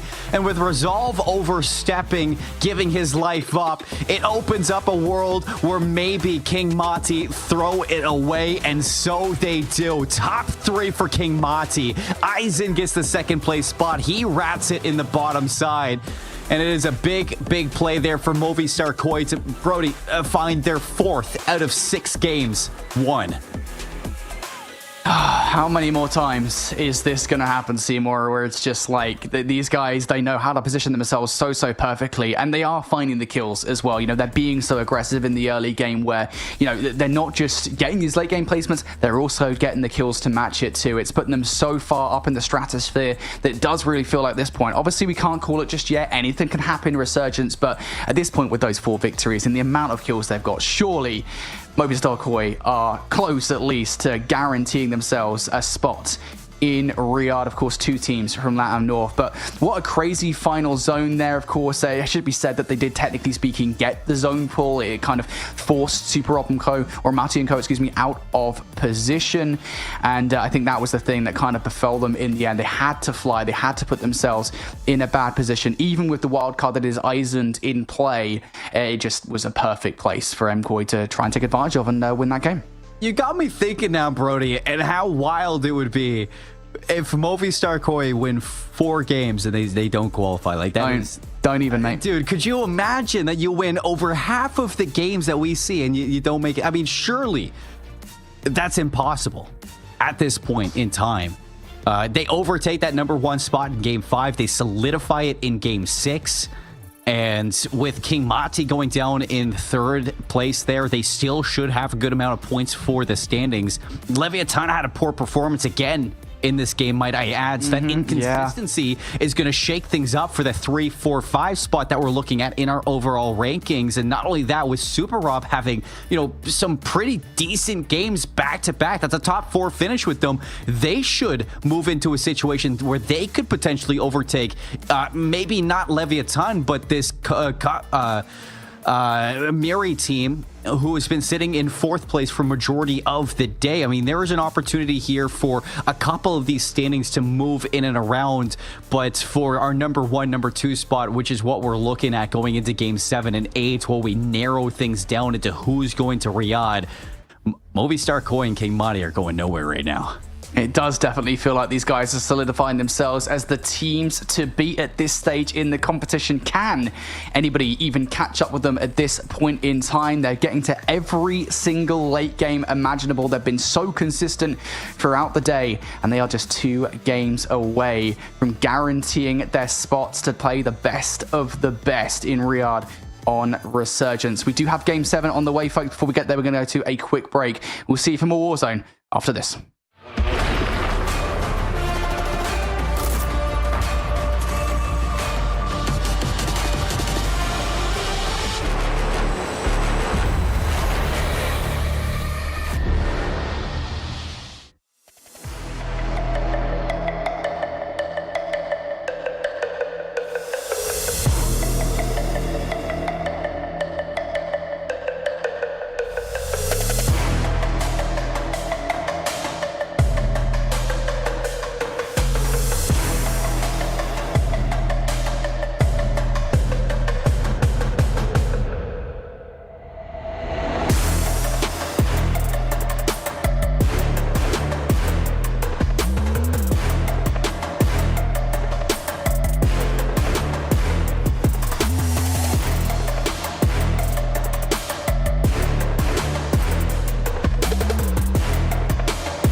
shut down the competition. Stand out from the crowd, yeah, I'm the main attraction. Come into my world if you're ready for some action. Are you ready?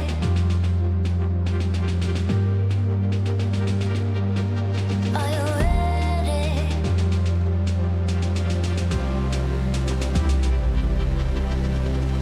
I came here to win.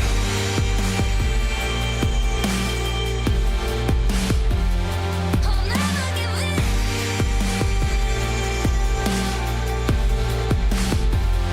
Make my one woman on me. Only one woman on me. Only one woman on me. Only one woman on me. One woman on me. Are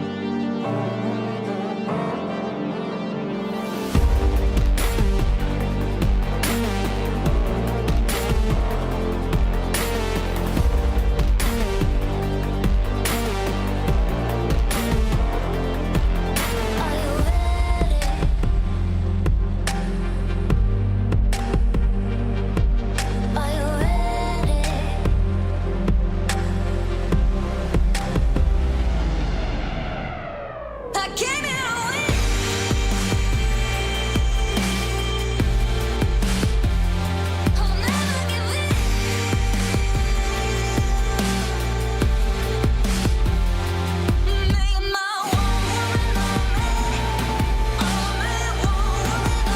one woman on me. Only one woman on me. Only one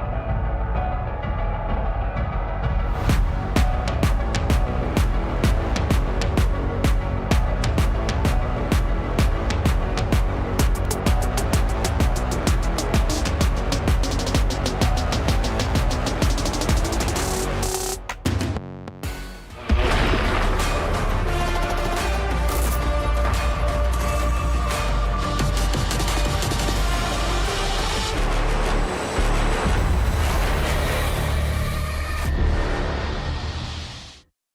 All right, folks. Well, it's time for more action here from the Esports World Cup qualifiers for Warzone in LATAM North. And we've got an update on those all-important rankings for you as we head into game number 7 shortly here. Ooh. And, well, look at this. We talk about Movistar Koi winning 4 of the 6 games on offer today. It gives them a massive advantage with 171 points on top of the scoreboard. Surely that locks them in. You think? Like with the performance that they've had across the whole day, Brody, like this surely is enough to lock them in. I mean, 171, you're about, just over or just under 30 points from that second place. King Bati below you.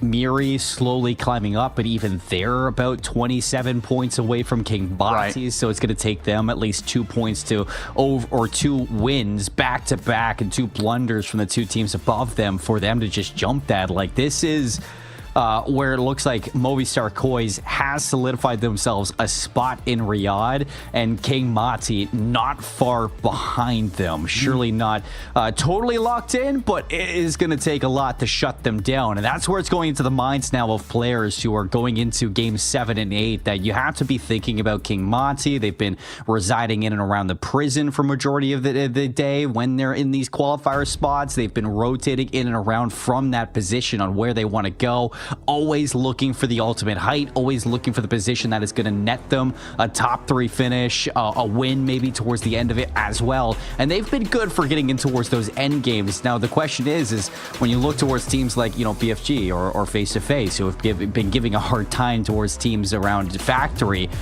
do we start seeing some teams try to contest King Mati, knowing that this is a chance where you can really catch them slipping early and allow somebody else a position to go towards EWC? Surely they have a target on their back.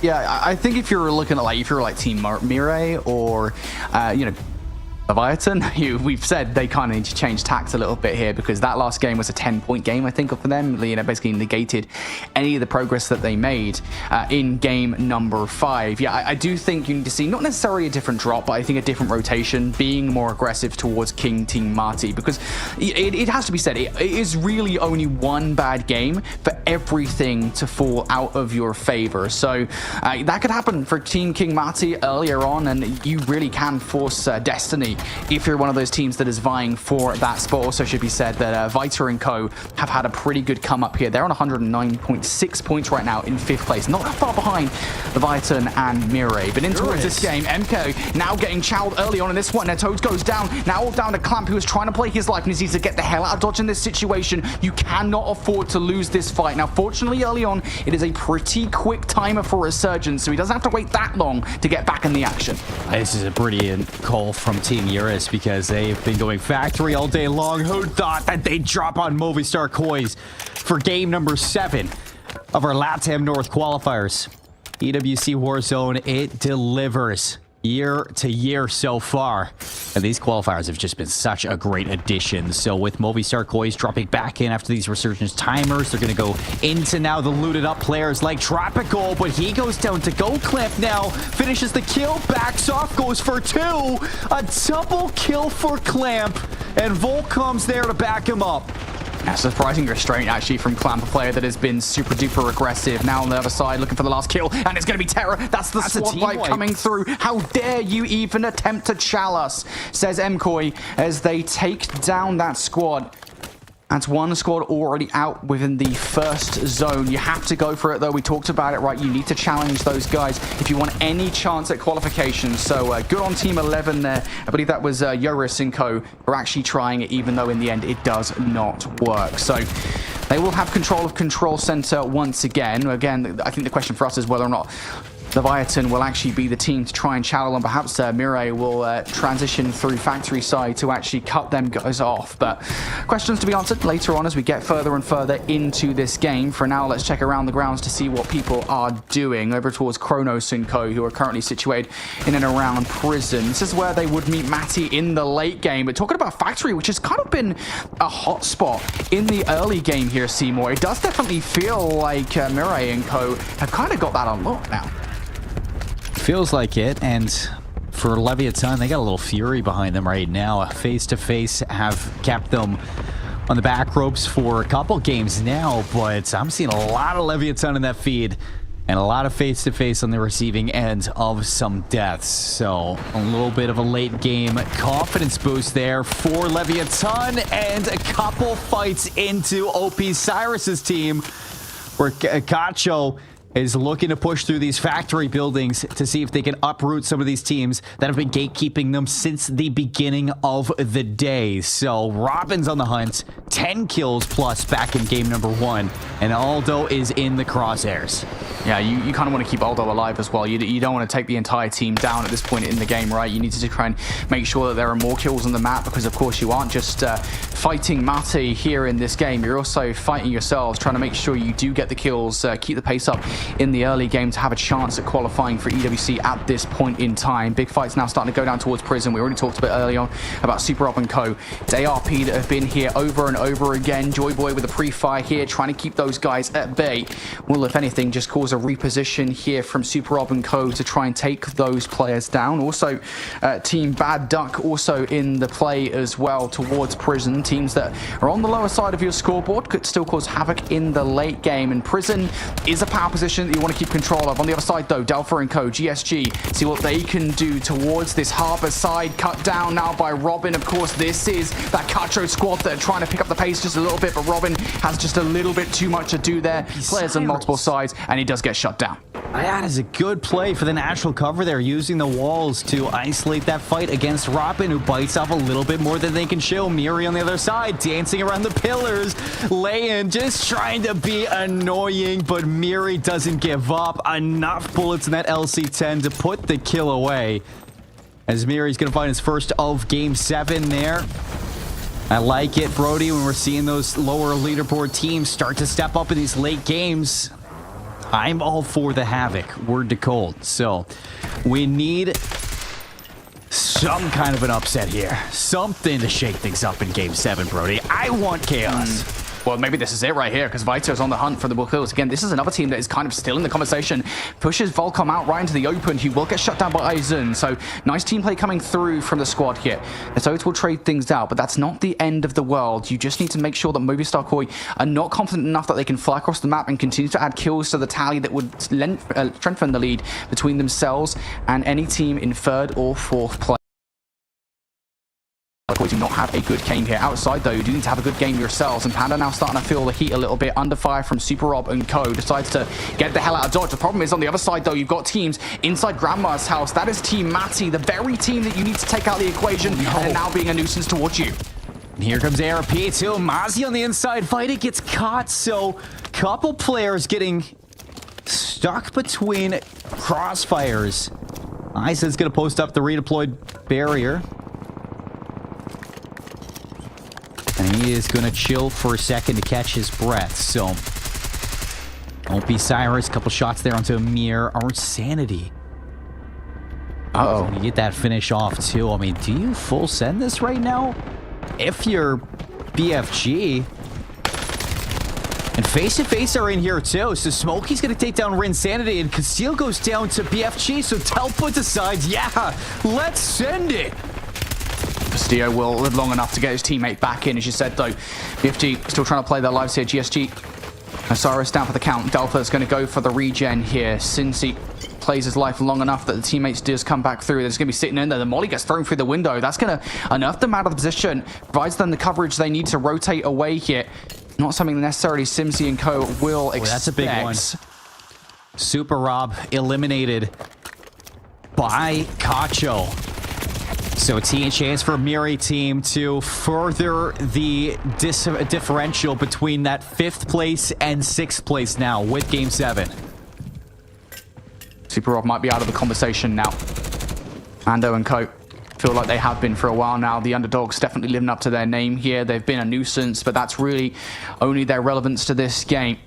Now trying to be a nuisance once again are F2F holding Leviathan at bay. I'm unsure what kind of utility Leviathan actually have in this situation, considering they've kind of gone down and had to recover at Stronghold momentarily. Now, though, getting involved in a gunfight here away on the other side. You can see the anchor of F2F. Smokey sat inside living quarters, having to run away to the other side because he's even pressured by player number 14. Eisen goes down, though, to Mazzy. Inside the kill feed, Matty also being pressured here. Some of the big dogs are starting to take fights. Leviathan are getting pressure from their stronghold anchor. Underdogs are here, and so is face-to-face esports. So this is a battle for the strongholds now to see who is going to have the water to their back. Amir goes down to a nade. Mando is going to find an angle here, just looking to stay alive and bleed them out from the inside.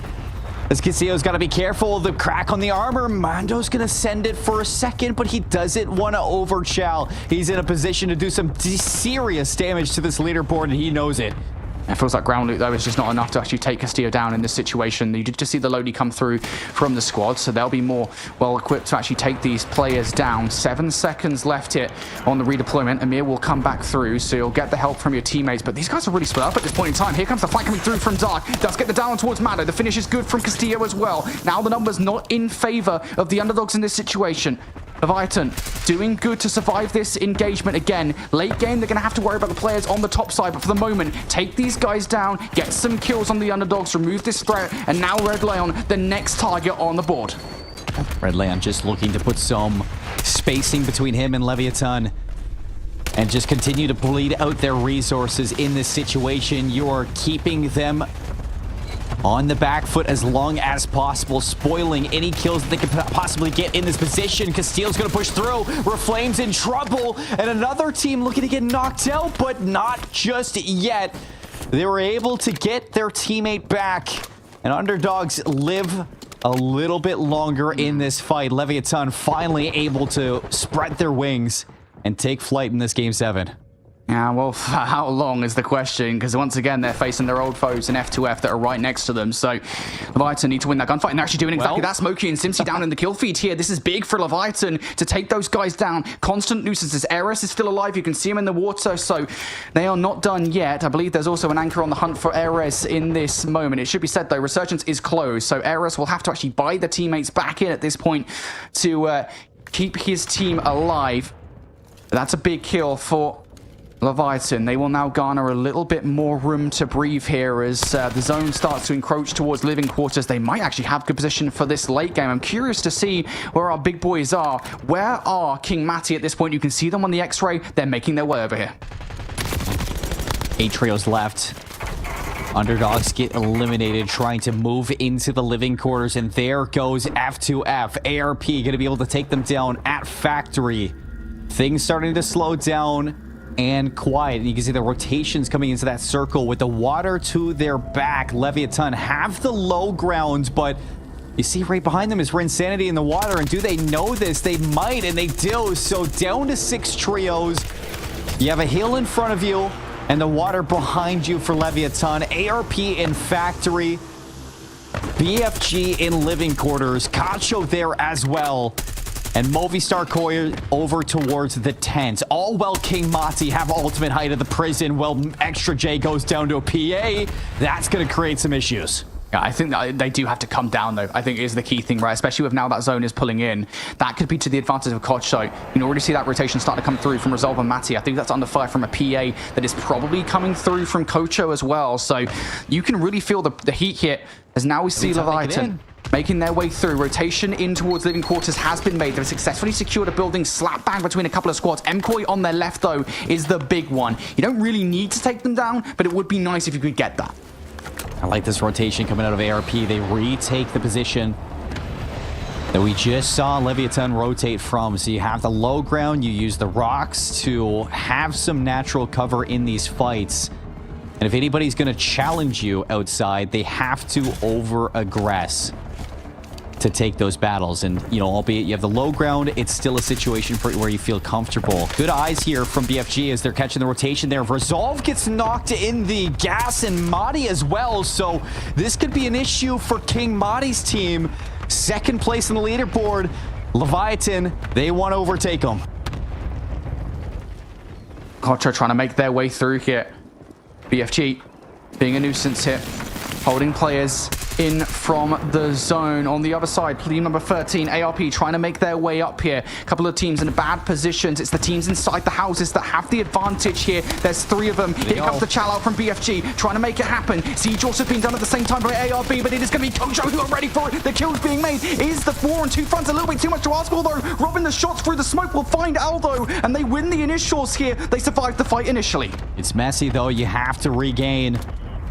We got 4 trios left. You got Cacho, number 3. Movistar Koi, number 1. And Leviathan, number 4. All still here, Brody. ARP, next threat down here for Kocho. Surely done. Yes, there it is. 3 teams left. There goes Leviathan down to MCoy. Now just 2 teams. Kocho looking for the first win. MCoy looking for their damn 5th win in this game. Who's it going to be? To the top side, we go to the picture-in-picture. 3 versus 3.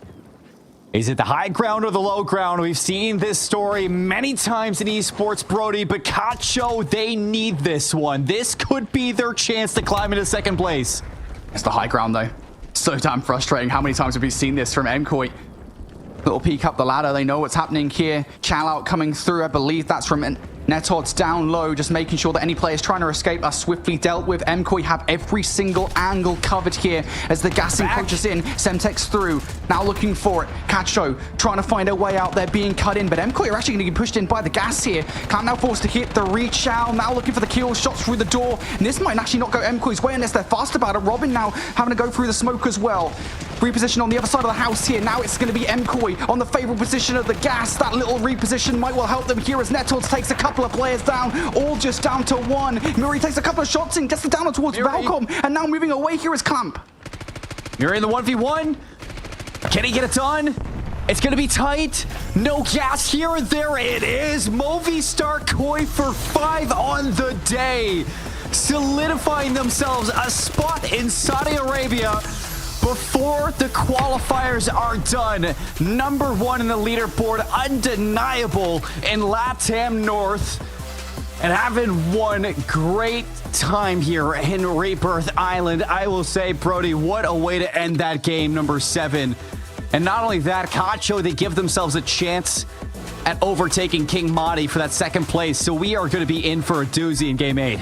Yeah, that is why that fight, and we'll talk about it here in just a moment, across the way, right? That rotation that we saw from King Muddy, that's why that fight was so important for Cacho to be the ones to win that one, to stop those guys. I think there was 4 or 5 teams left in that situation. To make sure that King Muddy did not get inside the top 5 is big. If you even want a feasible chance of making sure that you qualify.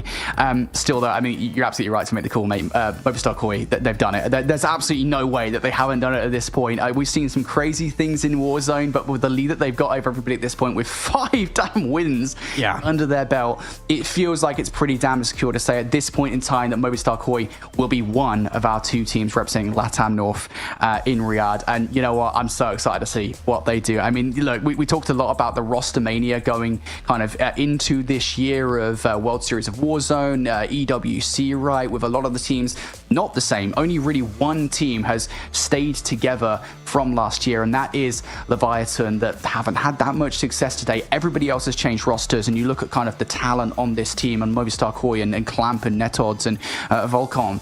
All of them just have had their moments today. All of them have been an absolute pleasure to watch. And, well, I mean, it's not over yet because we've still got another game to come. Maybe they'll win that one as well.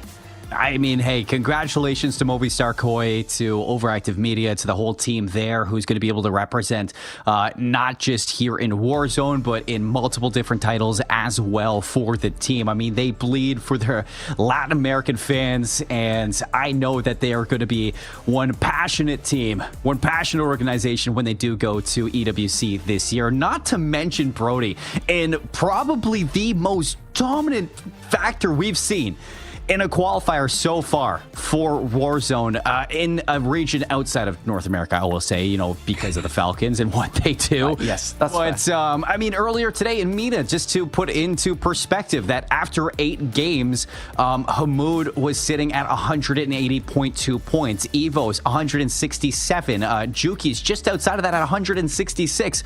Well, going into game 7 for Latin America North, Movistar Koi had 171 points. So they're going to eclipse what Hamoud had going into their 8th game for their region, and below them for King Mati. I mean, the difference is massive in the gap between 1 and 2 right now. Movistar Koi, they showed up today. They're the most dominant. They're the most deserving right now to be in the position they are. Absolutely. Well, it's been a consistent day of wonderful performances from Movistar Koi. Maybe they got one more in the tank. Well, we do have one more game of Rebirth Island for you folks at home. Before we send 2 teams from LATAM North to Riyadh in August. Find out which teams they are after this break.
So now it's time to fly.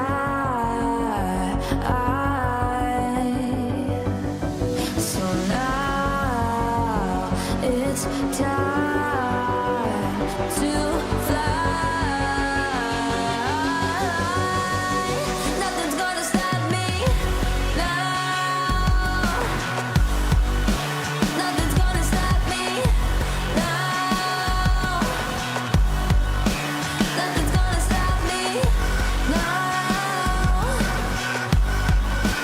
Nothing's gonna stop me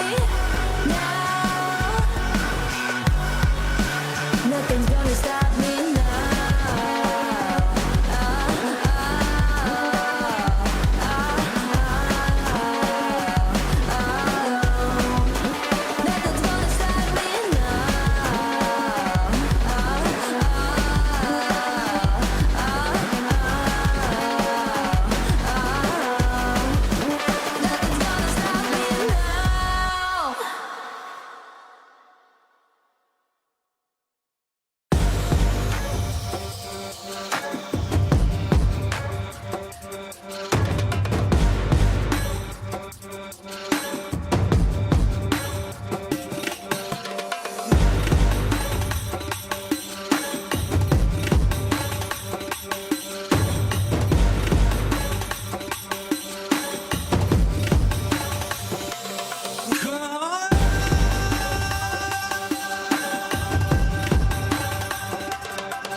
Welcome back for the final time to today's Esports World Cup LATAM North Call of Duty Warzone 2025 qualifiers. It's time to show you the rankings for the last time before we get into the 8th and final game today, folks. And we already kind of established it before we went to the break.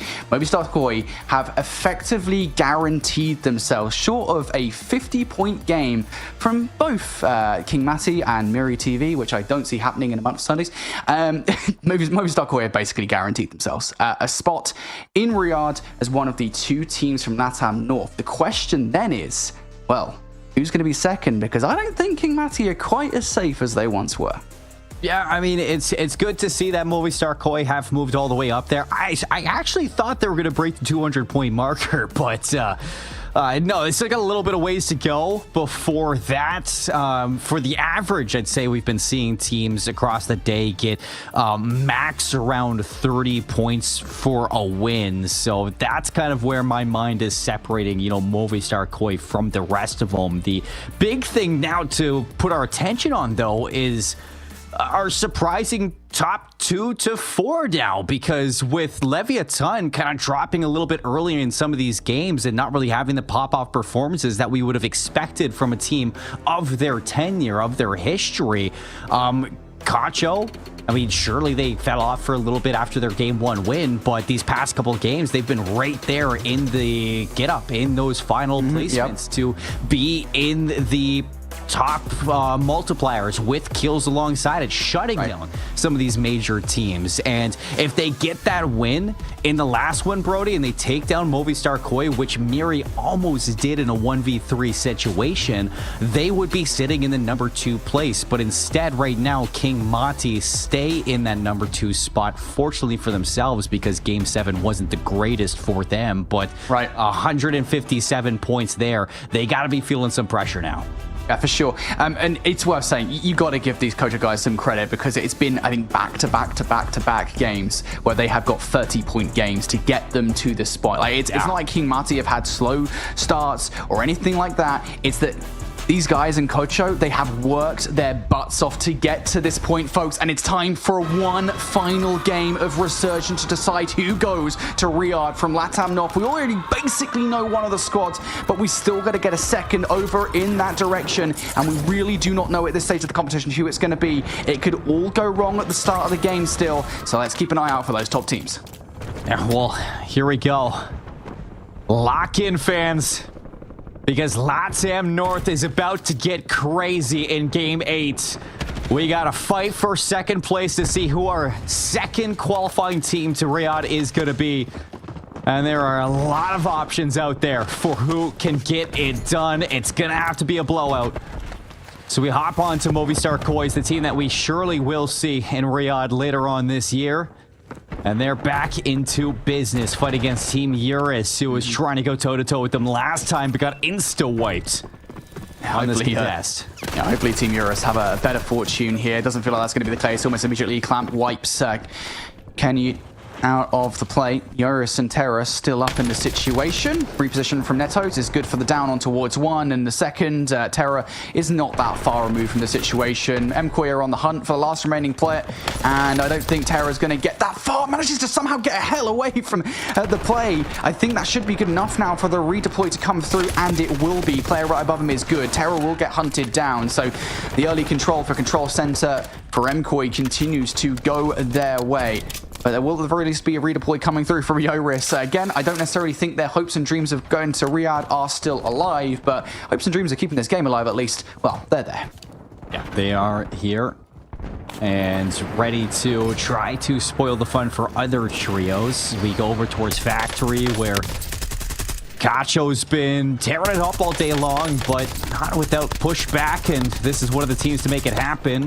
Underdogs to some good shots there onto Robin. Reflame not going to get there in time to clean it up. Mando lands the shots, but I mean, this has been the course of action for, I'd say, all 8 games that we've been seeing, is that it's the same thing every single game for Cacho. 2 players in Factory, 1 player in the water. Things go south. Dip into that water, Brody, and don't pop back up until we're back. Yeah, it's kind of funny, right? Because this happened back in game number 2, I think it was, right? Where Kocho were not having any success whatsoever towards the water. They're now having to recover over and over and over again. Mirai will fly down to the water to try and activate that resurgence timer. But this early game lull from Kocho is not good whatsoever. It is going to allow Team Kimari to get control of the map and get a lot of kills in the early game that will go against them for potential qualification. So they need to recover pretty damn quickly on the other side of team's potential contention for one of those spots, albeit they're a little bit further behind, is Izund and Koa. A reminder that going into this game, they had 118 points, so they kind of need Team Kinmari and Muri TV and Leviathan to all have terrible games to have any chance of qualification. And already, well, it feels like maybe one of those things may have occurred, but we'll continue to keep an eye on Panda and Co as we get further and further throughout the game. For the moment, it feels like Kocho are nowhere to be seen towards Factory. They still haven't recovered. Well, there's some good shots there from Smokey through the wall. Leviathan backed up and back into this fight that we've been seeing nonstop versus face-to-face esports. And it looks like Smokey's actually going to give them a run for their money here. So Castillo's going to back down, see if he can anchor this fight. And the rest of them sitting in this second floor. Dropping on down, though. Some shots coming out from the LC-10. Smokey now looking to dip and dodge. Dark goes down. Can he get finished? The turn and burn from Castillo and a little bit of backup from Leviathan denies the shutdown from face-to-face and keeps this one going. Yeah, this fight is still in the midst of it at the moment. Simsy, 1 versus 2 here. That nade out will tag on towards Amir. Actually gets the kill on towards Castillo as well. The finish is good. Simsy now playing his life, gets a hell out of dodge, has a little bit of help in close proximity, gets the reload off. Now the slide out, unfortunately not able to get that done. So Amir trades off that gunfight. Now next up to the platter will be Erez on the hunt to trade his fallen comrade. Amir will get the hell out of dodge and things will cool down for a moment here before Amir goes for the reach out. Again, it is important to note that you cannot be held off by F2F for too long here in this game because it's going to be a lot of kills that you're not getting elsewhere on the map. F2F now going for the chow. Erez, that is an egregious challenge. You've got to imagine, I think part of that challenge is down to the fact that his teammates had already resurged at that point. No real reason not to go for it. This guy went for the RKO out of nowhere onto Leviathan. And this is the spice that I've been waiting for game 8. Everybody's pulling out all the stops. And we haven't seen too many fights over towards Industry for a while, but here's ARP up against BFG at a long-range scuffle. You see Lyman down in the water. Team Eurus there as well, who have probably been back down from McCoy, and it looks like OP Cyrus is getting into the bit there. Vita, a couple shots, takes him down from prison. And that's a team to kind of talk about when we're looking here at the minimap, because look at the positioning of Ized. He's in Chemical. And the rest of his team's in prison, so this is a major discrepancy in terms of anchoring for your team. Yeah, another thing to note there on the minimap as well, I was kind of wondering, and I know we're kind of hyper-focusing on them for a good reason right now, where Kocho were in this position as squad number 7. That's going to be BFG, are wiped and done for the day. Kocho are still recovering. Like, they are literally still, you can see that with the pistol kill on towards Rinsanity from Robin there on the kill feed. Like, they still have not settled, and that is about as worse of a possible situation as you could get in if you're Kocho here. You are just not finding any favor in this game whatsoever. If you're going to recover, you need to do it now, because albeit King Matty aren't exactly flying across the map right now, you're still losing a lot of pace by doing this. Nice shots there, Clamp. And it looks like Team Super Rob is going to get pushed out too by Castillo, Dark, and Amir. I mean, you gotta think that, like, looking at this water, it is so easy to lose people. It is, dude. Trust me, I play a lot. X-ray and I can't even see them. It's so difficult, dude. Someone goes in that water, you ain't finding them in a month for Sundays. Right now, they're Joy Boy trying to play a little bit of game of hide and seek. Help from his teammates as Zell drawing a lot of attention, waving his hands like, hey, Smokey, look over here, while Joy Boy makes his position known. Kenny also comes back off the re as well. Straight into the water he goes to try and bring his teammates back into the play while Resurgence is still open. A lot of survival tactics going on over on that side of the map while MCoy continue to clean house. Eurus being farmed right now. Inside control center. Netters, mate, it's the last game. You don't need to be doing this. Yeah, it just decides a little bit of mercy on towards Eurus. They've bullied him enough. Yeah, it is. No remorse coming out from Moby Sarakoi. They're having fun with it. Castillo, highest point of Rebirth Island. He's going to drop on down, and it's crazy that you can pull a parachute inside a building. It's a small parachute, mate. Oh, yeah, it's got to be, but, like, you're going to get caught on something like a nail, and that's going to hurt. So we look over to Super Bob, 3 kills already. Only one team has been wiped, and they just got wiped. It was Team Eurus. So we are down to 12 trios, heading into the third circle. And Casillas who's dropped out. He's just going to PA all the way up top there, trying to force some early knocks maybe, and some players to rotate into a situation they don't want to be in. Yeah, that's it. They needed Kronos out of that position. Unfortunately, they didn't anticipate Kronos having more players. Troll G, his teammate, comes through and gets the trade off. And now it's just one player left. The res was done just before Dark goes down. But at this point, you really are fighting for scraps. Amir coming back down from the heavens. Castillo also on the regen here. Resurgence is good. But is the rest of this game, your hopes and dreams of qualifying for EWC, slowly slipping through your fingers here? And again, a reminder, we see Team Matty in the feed, picking up some kills. We haven't seen Kocho in a while. Those are the guys that you guys are looking for right now. Look at this position from Joyboy too. He is getting swam on from underneath. One of the players from face to face just underneath him. And he's going to jump up here. He spots him underneath the grates. Unlucky timing. But Joyboy, he's going to be farming 5 kills now for the team as he is posted up and trying to outlive the rest of them. Rinsanity has an angle, but he's getting procced by net odds now from a distance. Volcom's got the snipe zone. Let's see it. Let that big dog sing. Boomstick is good for the down. That cluster strike should be the finish. It'll take a while to get there though, so the self-res might go off before those kills come through. Elsewhere, once again, Leviathan just not having a good go of things whatsoever. The recovery hasn't been good. You can see the remaining player out and towards the water, trying to survive and trying to keep this game and the hopes of going to Riyadh alive. It might not happen though, as Clamp now on the hunt for more kills, separated away from the teammates, playing that anchor role at this point in time. MKOI have Doc on lock. And look at player number 1 in the water. You can see that last remaining player is in trouble. Resurgence has been gone for a while now. And Dark desperately trying to keep this game alive. Can he find any escape route? Well, might be a big no if you're talking about Flames here. There's good shots coming out from Sim. He is letting this LMG park, I will say. Just not letting go of that left trigger, but it doesn't matter because you still get wiped. Red Leon behind the pillar, outlasts the bullets in the drum, and Ray challenges it at just the right moment. Troll now going in for Super Rob. They're going to wipe out Kacho in 10th place. So that could be our decision on who's going to Riyadh right there. Yeah, the only other thing that could happen in this situation is Leviathan could make some incredible comeback. Of course, we haven't really seen King Marty whatsoever. They're well alive inside Industries. But what have their kills look like? You've got to imagine a downside better than what Kocho have brought to the table. But have they done better than Leviathan in this game to a meaningful amount? More kills coming through from Leviathan now, keeping them in the conversation. Again, King Marty have played this one so steadily. They just do not want to rock the boat at this stage of the competition.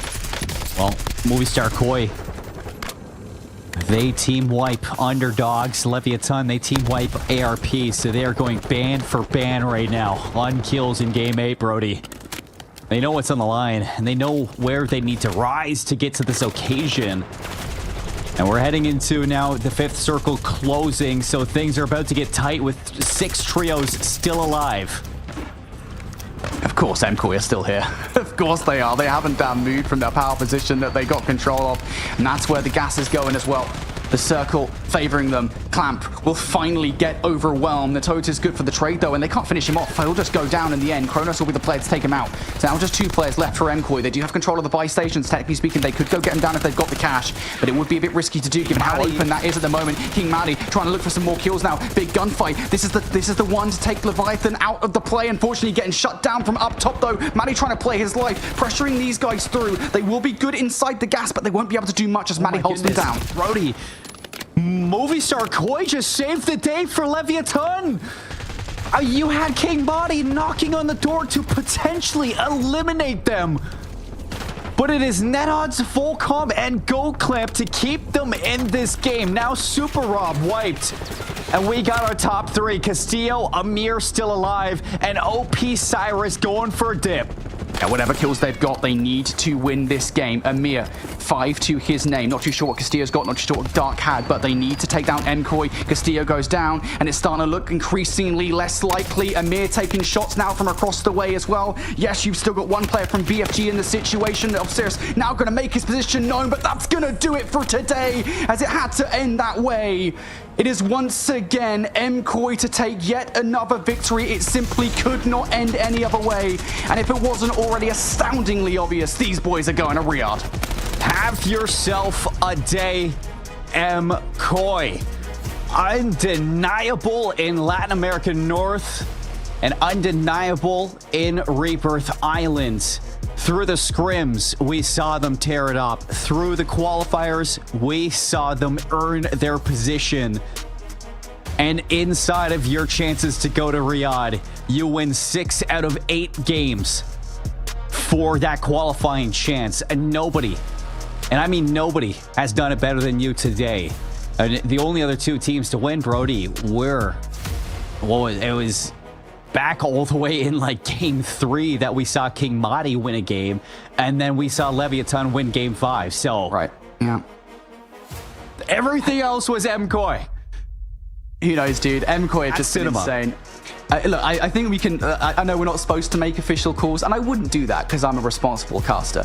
With that said, I think we can pretty confidently say that MCoy have locked a place at Riyadh. And you know, we kind of get ahead of ourselves here. We're putting the cart before the horse, as it were. But I mean, you know, they get to Riyadh, right?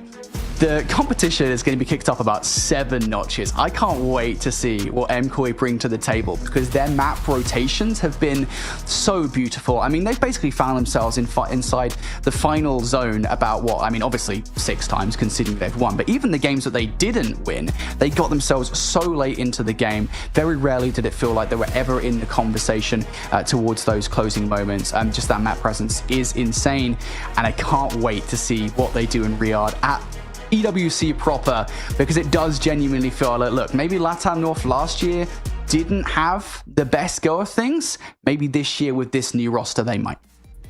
Might be the case. I think that when you're looking overall at everything going into game 7 to game 8, Brody, when we're kind of like lining things up for our closing thoughts, before we kind of tally up everything and who's going to be getting that number 2 placing going to EWC later on this year. I mean, going into that game 8, you had Cacho, who was, 5 points off from King Mati. Going into this one, Leviathan, they were just near like 26 points away from that position. So it's right to say that with King Mati making it into top 5 and Leviathan, you know, they get top 3, but even still, it's, do you get the kills to go alongside that compared to King Mati? It's going to be close in who's going to get that position, and you're going to look back at this one, and there were so many moments where Leviathan may have just lost to face this entire day. Yeah, and it's got to be frustrating. You know, you're going to be watching that back and thinking, damn, we were constantly being kind of stonewalled by those guys over and over and over again. And it did, to be fair, feel like the times when they were able to overcome that obstacle was the times where they actually managed to get themselves in successful positions, right? You know, they win, was it game number 5, I think they were able to take away? And that one was because they dealt with face-to-face early on and they moved on. They didn't continue to try and hit living quarters over and over again. Shout out to Leviathan, they tried, but I think in the end it probably wasn't enough. Coach, on the other hand, I mean, like those guys, we talked about it back in game number 2, I think it was, where, you know, game number 1, phenomenal game. They got boat control early on, and they were able to control like the rotation through factory towards prison pretty much to perfection. Game number 2 went completely all right, and they could not rotate. We said that cannot happen again, and the one time that it does is probably the one time where it literally can't happen again, in game number 8, where they needed to outpace King Mati and they just could not do it. Now, again, we don't know yet 100%, although I think we're feeling pretty strongly that given how alive King Mati were towards the end, how many kills they're able to get in the kill feed comparatively to both Leviathan and Gotcha, it feels like this one is probably done. It's going to be close, and I'm excited to see when it is revealed, Brody. But I think one thing is for certain, and I do have to give some respect over towards EWC for putting these qualifiers on, because last year for the Invitational, it was a pretty tough showcasing from Latin America North. In terms of EWC, top 18 for AG Global when Demir and co just did not have things going their way. Top 13 for Eisen, and even still, you were thinking that this team had their moments, but it's just not the representation that you were really hoping for from 2024. But for this 2025 qualifier, when you're able to nurture the competition through the day, it has completely reborn this region, and it is crazy what we've seen throughout this qualifier for teams to rise to the occasion. When it is not given, it is earned. And for Movistar, Koi, and King Mati, they earned their spot in Riyadh this year. I've got to stress this to you folks, okay? Because we saw them in the kill feed a fair amount in that final game, King Marty and co, right? And we knew that they were alive. We saw it through the X-ray. We could see that they were hanging about in industries. It has to be said that they actually got less kills than Miri did in that game. The gap just wasn't closed. Like, that's the thing. So compared to game number 7, at the end of game number 7, going into game number 8, King Team Mari had 112 kills. Miri TV had 113. At the end of this game, King Team Mari with 5 kills end up 117. Miri TV 119. So one more kill for Miri TV.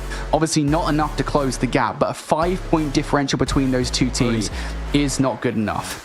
Everything comes down to the Game 7 finale for Miri. If he 1v3s Movistar Koi for that win, they qualify. Right. And look at Leviathan as well. Look at them. They are literally 10 points off the team above them. But with that said, Movistar Koi, of course, they guaranteed their spot pretty much, game number 4, game number 5, with how they were performing all day. But it is going to be Team King Marty that managed to secure the second and final spot from LATAM North. Man, what an incredible day of Warzone. It has been so fun to get a chance to cast Resurgence for the first time in forever, mate. And LATAM North is an incredibly impressive region. Like, I absolutely love this region. Just like, we talk about the talent on display. A couple of years ago, right? We talk about the talent on display 2024 EWC, and I think it left a lot to be desired. People were disappointed with AG. Even in Team Maddie and Co-Team Izun, like, they did not do that well in the grand scheme of things. They had their moments, sure, but it never really felt like there was a threat to the teams from North America and Europe. Maybe now there might be.